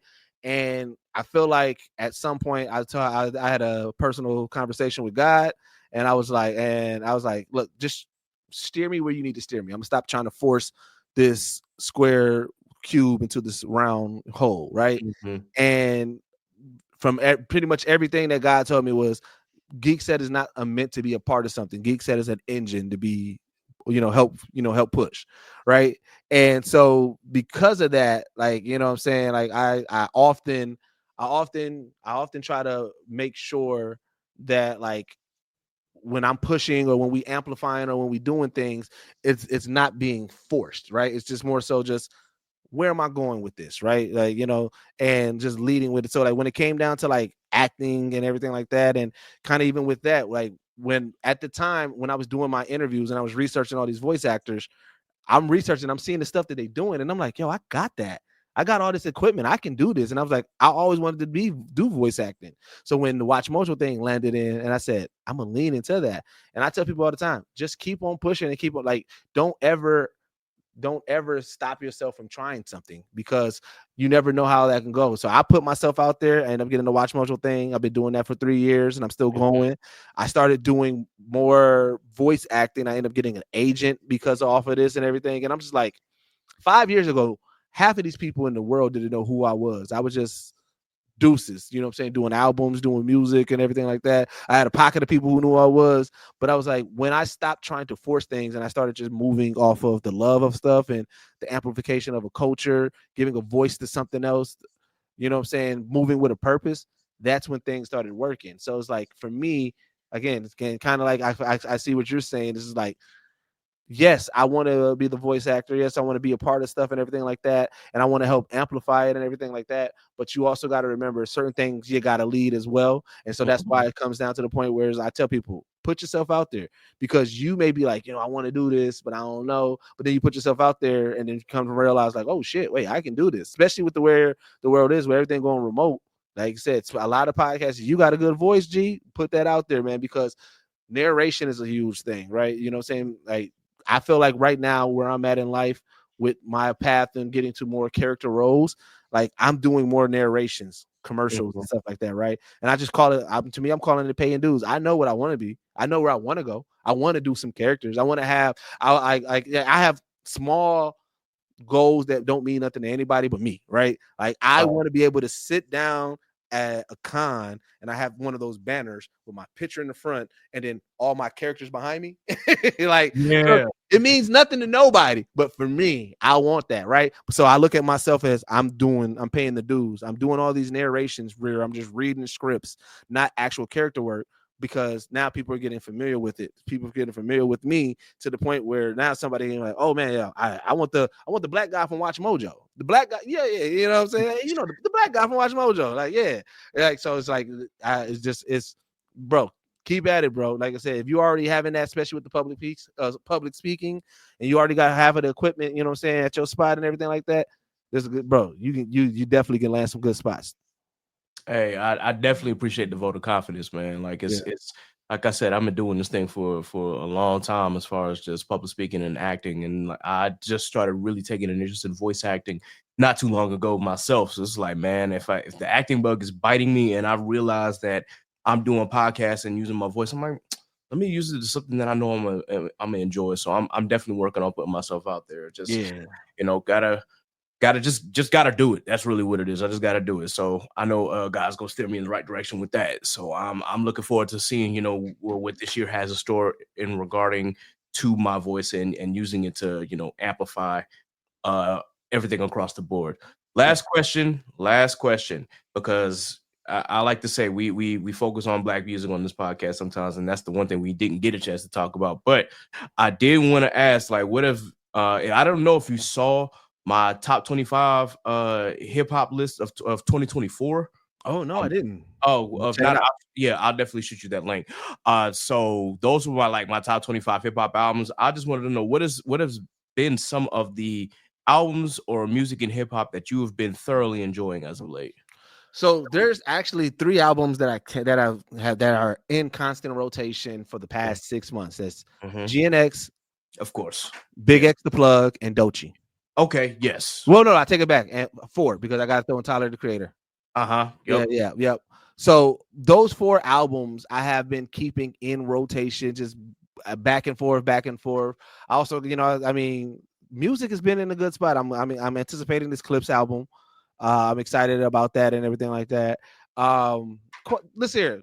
Contrary to popular belief, I was excited about the Drake and P&D album. As much as, like I said, again, I tell people all the time. No, but hold on. I'm gonna let you cook. I haven't listened to it yet. I said I would keep an open mind. The reason why I was anticipating is, again, it goes back to one of the lines that was in the beef. Again, I want to talk about the beef. It's been beat to a dead horse. But I do like Drake with the melodies. I ain't gonna hold you. Drake and P&D, to me, there, like I said, that is a good 1-2 and everything like that. My quickie review is that I wish they would have really focused more on the melody and collaborative of P&D. As much as this, like I said, it still sounds like it's a solid 7, right? Okay. It's a solid 7, and the only reason is that they didn't push the narrative, they didn't change anything. If you heard a P&D Drake collab, you got pretty much more of the same. But the only issue that I have with this album is that it feels so much Drake spearheaded, and it doesn't feel as collaborative with Drake and P&D. I feel like it could have been more P&D involvement in the creation of it and everything. So that's my only critique of it. But I've been having a lot of fun with even just, they're the stands. I mean, it's hard not to engage with the stands. But I was like, the craziest aspect that I've seen, and this was out of genuine. This wasn't even me trying to take a dig at Drake or anything like that. But this was out of genuine. I said, I only see male Drake fans talking about this album. There's been a very serious lack of women for an album that's geared towards women. Exactly. Talking about this album. And when I put that post, I made a post on Blue Sky. So I'm fully converted. I've been a Blue Skyer. I've been skating out in the streets. I put that post, and the women, they agreed wholeheartedly. I mean, I right now I think the post is at, I want to say, like 120 something quotes of women saying why they do not like this album. And so it's funny because I took a couple of screenshots. I put it on Facebook. Now Facebook people trying to call me a hater of Drake. I'm like, fam, I'm just telling y'all what the women's saying. I put it out on Twitter. Got a little bit of traction. But it was like, I'm just saying, if this album is for women, why aren't any of the women defending this album as hard as the Drake stands? But again, I'm fair. The Kendrick stands are also annoying as well. But I was like, I like to have conversation with people who can have a conversation. Like I said, you can choose Drake or you can choose Kendrick. I definitely chose Kendrick on the win. But I was like, I can have a conversation with a Drake fan. I hate having a conversation with Drake stands, because to me, I've been fair, but we was out in New York when the disses dropped. So I'm like, I remember that I was there with y'all when y'all was like, bro, I don't know what Doc gonna do. There's no way Kendrick's gonna come back after this. Like, he don't even drop like that. And when he dropped, I was there when Not Like Us took over the club and people was in New York playing it. So when people started saying bots, and I'm like, bro, I was outside. I was here. I seen the impact. And so that's why I'm like, I can't have conversations with Drake stands, because I'm like, y'all make it seem like there's nothing in this whole battle, not one move that Dot made was a good move. And I can't have a conversation with Dot fans because I'm like, y'all acting like every diss Drake put out was bad. Like Drake put out some good disses, but Kendrick just put out better disses. So I was like, to me, stands I can't have conversations with. Fans I can. And I'm okay if you are a fan with Drake and you think Drake won. I'm okay with that. But let's not act like Dot didn't do what he did. And then as Dot fans, we cannot act like Drake is like there's no aspect of Drake that's enjoyable. Like so it's like, yeah, my whole opinion of that, because I didn't want to like dive too deep on the beef stuff anymore, because we've talked about it ad nauseum at this point. Right. But for me, it's just like, you know, I consider myself like I'm not a deep Kendrick stan. Like I'm a big Kendrick fan, but I'm not gonna sit here and deny like Drake not being great at what he does and what he's done. Right. You know, now I had issues with Drake since Scorpion. Yes, I will admit that. Like anything before Scorpion, I'm cool. Even Views I warmed up to, because Views, it took me a long time to warm up to. Yeah. Even Views, I'm like, okay, you know what? I can get that at like a solid B. Yeah. And I'll be all right. But anything like after Scorpion, because Scorpion was kind of like the turning point for me. It's just like, yo, I've not been inspired by anything Drake has said. Anything that he says just feels like, you know, filler music for the most part. But I'm still giving him his props because he still knows how to make a hit. And even when this came out, I said that, you know, Push-Ups was a good diss. The only thing I didn't like about it was the fact that, one, you put out that AI shit first and then you cleaned it up and put it out again. That was like, you're trying to test the waters to see if this will hit or not. That's a little suspect. The Taylor Made, I didn't like at all. I'm not even gonna hold you. But the Family Matters, I thought, yo, this is crazy. Like, he's got some allegations out there. Yeah, I was not even gonna come out. We were recording Show Go High when that shit happened. Right. And I'm sitting here like, yo, I was watching the video while everybody was yapping, and then they finally saw that Drake had dropped. So then we all listened to it again. And then it was, matter of fact, it was Wave. Wave was just like, yo, Kendrick just dropped. I'm like, what, bro, what? And when we saw Meet the Grams and we listened to it live on the pod, all of us were just like, holy shit, bro. We was in New York, we was in line for the club listening to Family Matters. Right? We get in the club, we listening to Meet the Grams. Then we going crazy over Meet the Grams. And then 30 minutes later, the DJ like, I'm about to play that new Kendrick. We like, y'all about to play Meet the Grams in the club? And then we hear Not Like, we like, what is going on? Like, wait a minute. And I was at a frat meeting when Not Like Us dropped. I'm sitting here, I'm taking notes, and I got Kendrick's Twitter like on my notifications. I saw that notification lit up and it said Not Like Us. I was like, this nigga dropped again. What the fuck? I'm like, yo, I'm in a meeting right now. So I had to wait till the meeting was up. I went in my car. I'm like, man, I because I wanted to react to it. I'm like, no, I gotta listen. And I'm sitting here in the car like, this shit is a fucking bop. Oh shit. Yeah. This man Kendrick said, oh, y'all don't think I can make bops? Bet I'm gonna show y'all. Right. And that's what I'm saying. And then, like I said, and then my biggest issue with Drake, and this will be the last thing I say right now, has just been how he reacted to everything, because I'm like, man, you baited everything, you told him to follow through. I was like, everything has been self-inflicted. I'm like, I get it that you lost, but you taking this loss so bad and you amplifying it, and now it's making you look very, very bad in the public. I just haven't been liking how he's been moving. But again, like I said, I can. That's why I said I can. Like I said, I can have a conversation with a fan. I can't have a conversation with a stan because they are irrational. It's like you. Like, bro, so music, like I said, Doechii, Kendrick, Big X the Plug, and Tyler the Creator. And then, like I said, I still have my regulars in rotation. Like, I love hip hop to the core, man. Like I said, there's so much stuff. So, you know, I've been, like I said, but I still got, like, you know, I listen to a lot of Nipsey, you know what I'm saying? He's one of my favorite, you know, I constantly run back Nipsey.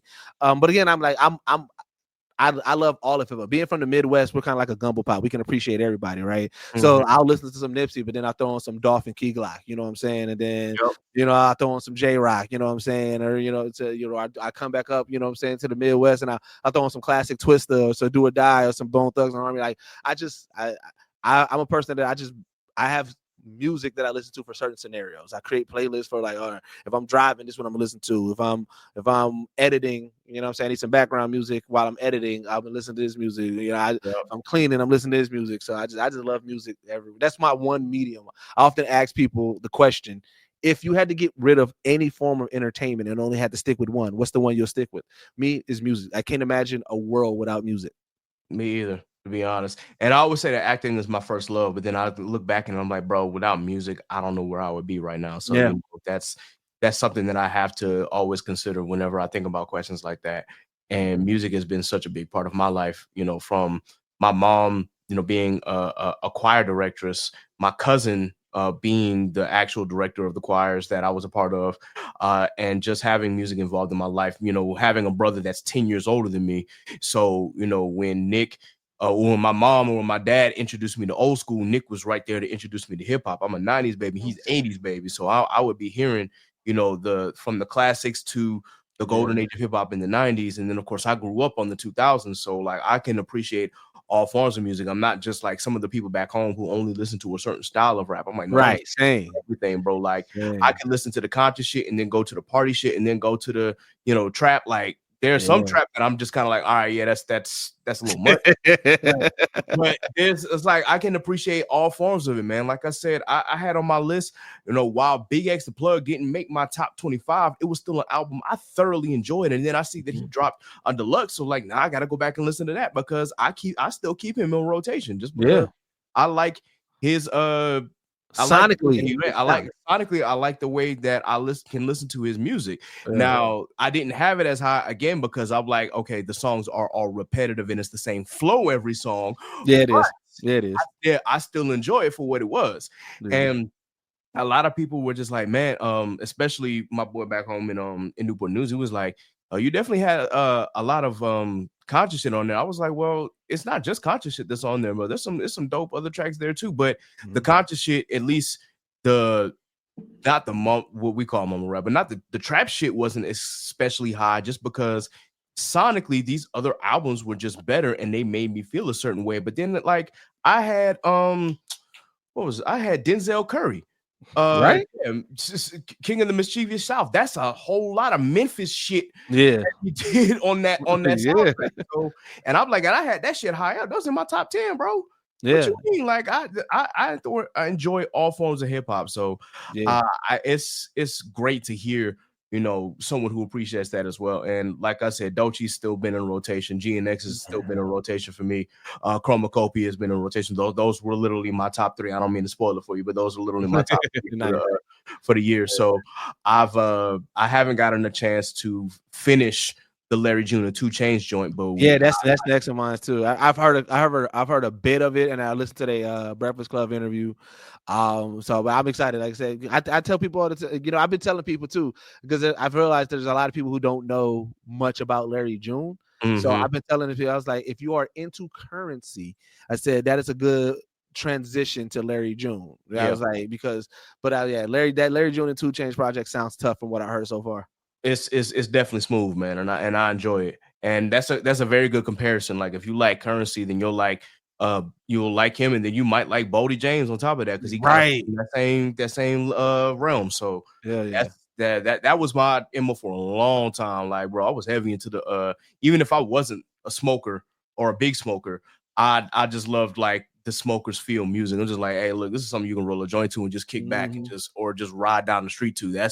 I was on that heavy from 2009 up until about I graduated high school. So I call that streetlight music. So the reason why, you know, since it's the music where like if you just driving and you just following the streetlights, like you just like going and then that streetlight just keep on going. Like, I call it streetlight music. Yeah. Dope comparison. And I said graduated high school, graduated college, yo. I'm not so young, yo. I graduated college in 2013. I have to remember that. But yeah, from 2009 to 2013, streetlight music was my thing. And it still is my thing, you know. But thank you once again, Deuces, for joining me on this episode, man. This has been a really, really fun and dope conversation. I appreciate it. Real quick, of course, before I do the rundown, is there anyone that you would like to shout out or highlight, any Black businesses or Black content creators, Black podcasts, anything Black that you wanted to shout out real quick? Yeah, man. You know what? There's a lot of artists that has been doing their thing. Like I'm talking about like just artwork in general and everything like that. One of the people that I follow, there's an artist by the name of Render Goddess. She does these 3D renders of all these black characters, fantastical characters and everything like that. She does amazing work. Carl Jones got his animation studio, but he's still dropping a lot of stuff over there. He does a lot of amazing work. Carl Jones, man. Ant Piper, like I said, for those, I don't know if people have been up to date on what he's been working on, but Ant Piper, he put out a series called Trill League a while ago, and it was kind of like a Justice League, but like for black people and everything like that. And then 50 Cent ended up picking it up, and it kind of been in development for a while, but he's back to dropping new stuff to kind of, and I think he put up an update on there. So that was fire. Because like I said, that Trill League series is really dope. We have a copy somewhere here at Geekset Studios. And then lastly, my guy David Crownson, he got the Harriet Tubman Demon Slayer, that book that he put out. And that's getting developed into a series as well. So you see a black artist, man, make sure you support them, man. With AI and the way that AI is going out right now, man, the art community is definitely in need of support, because a lot of companies are choosing AI over actual artists, especially digital artists, and we need to make sure that we amplify our people before AI gets too out of control. For sure. I understand that AI is going to be inevitable. My hope is that AI ends up getting some sanctions, so that way people within the art community, they can also, like, their work is not getting stolen. They're getting, paid licenses and everything to fuel the AI engine. But until then, just make sure, like I said, even if it's just a like, a retweet, a follow or anything, but you see that black artist, follow that black artist, purchase something, support in any way. For sure, man. Hey, we appreciate the shout outs here, and thank you for getting us hip. For those who don't know those artists and those content creators, please be sure that y'all pay attention to them. They're doing great things out here in the community. And as he said, yeah, AI, that's a podcast topic that we got to talk about soon. So with that in mind, guys, we're getting ready to do the rundown here. This is where we shout out all of the podcasts, all of the authors, content creators, artists, and businesses that have either come onto this platform or have supported this platform. Of course, we always got to start with Inside the Mind of a Blurred. You already know that's the other gang I'm a part of. Also, shout out to Shogo High. We've been on quite a bit of a hiatus. We're back in the lab again, so hopefully we'll be coming out with stuff soon. And if not, of course, I'll update you on that and see how that goes. Of course, we got Mic Check Waifu. That is one of my favorite seasonal anime podcasts. Big shout out to Polo and Liano. If you have not checked out Mic Check Waifu, please be sure that you do so. I am a Patreon subscriber, so I highly suggest that you do become one as well. And of course, to the team at Anime After Dark, Worst Gen and Blaname. Blaname, of course, has popped up with some new episodes, so please be sure that you check them out as well. Truth and Transparency podcast with Brother X, the culture scientist, and Mr. Smith. Dad Needs to Talk with Rob, the father of Vash. Analytical where shit gets critical. Of course, Geekset podcast. Y'all already know what time it is. Anime Junkies, 3 Weaves in a podcast. We have Those Anime Girls, The Commute, and Black Geek Energy. For our black authors, big shout out to Kay Renee and big shout out to Elena Graham. Our content creators, we've got Off Black Mag with Aaron, HBCU Anime with Evan. We've got Cerberus Entertainment. We've got Tatted Poodle, The Geechee Gamer. Those are all streamers. Definitely shout out to Shelby with Simply Janine, Simply Baked and Rose Less Traveled. We've got Strange Keith, of course. Big shout out to Toasty Marshmallow and shout out to the Corner 5. That's Simone, Courtney, Phi, Chris, and Shan. Big shout out to y'all.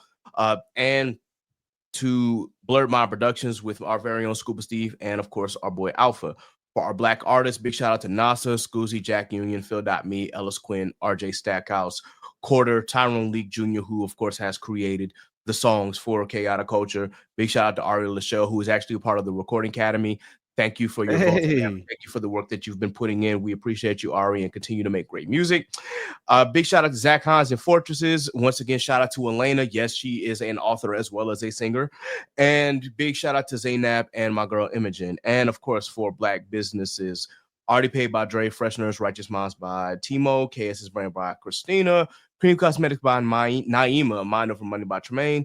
Big shout out to Studio Maho with Pat and Yin, and of course Daphne. Daphne also represents Hold On Blah, so please big shout out to her as well. We just did an episode with her. Big shout out to Concept Moon. She designs too with Aaron, Black Magic / Lit Wands with Low and T.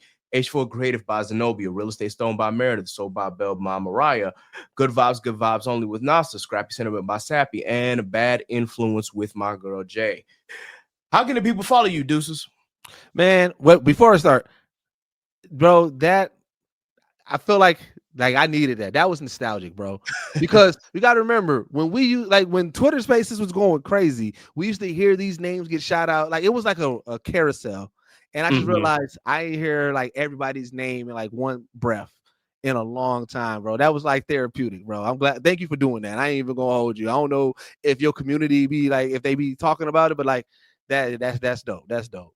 Y'all can follow me everywhere at Young_Deuces, man. I keep the same name on all on all platforms. Generally, when a new platform comes out, I go grab it up just to make sure that nobody grabs the handle. So I keep it, but it's Young_DEUCES, not DUE, DEUCES. Or you can follow me at geeksetpodcast.com, or you can go to youngdeuces.com. I am working more on putting me as a solo person out there, right? So as far as voice acting, as far as narrating, as far as my music, just ways to support my acting and just see more. If you want to just more streamline what's going on with Deuces, you can go to youngdeuces.com and check out everything that I got going on over there. Sounds good, man. Sounds good. And for everybody else, once again, please be sure that you like, share, and subscribe to the Chaotic Culture Podcast on your favorite DSP. Be sure that you subscribe to the Patreon for early access to the podcast and bonus episodes to the podcast. Once again, you can subscribe at any of the 4 levels listed, whether it be $3, $5, $7, or $10. Once again, we still appreciate your support. You can follow our Facebook page at Chaotic Culture Podcast. Please be sure that you follow us on YouTube, like the video, subscribe, hit that notification bell. We're getting more views on YouTube than we are on any other platform, but I just got to throw that out there. But still, also, you can follow us on IG and Threads at Chaotic Culture Pod. You can follow us on Blue Sky at chaoticculture.bsky.social. And you can follow us on the Cooked app, formerly known as Twitter, at Chaotic Culture 1. You can follow me, Ked the Pro, on all social media. Of course, you can follow Miss Sappy at Scraps14 on all social media. You can follow Miss Nasa and I'm Nakaso on all social media. You can follow my boy Law at L.JR_96 on Instagram and Law96_ on Twitter. You can follow Scuba Steve on all social media, Scuba Steve 1428. And of course, you can follow Jay at Jaylee Trey on all social media. And this has been another edition of the Chaotic Culture Podcast. So once again, thank you, Young Deuces, for pulling up, man, and giving us a great episode. Anytime. Until next time, folks, as always, remember, embrace the culture, chaos rules, be blessed, be safe, God is love, and we are out of here. Deuces. So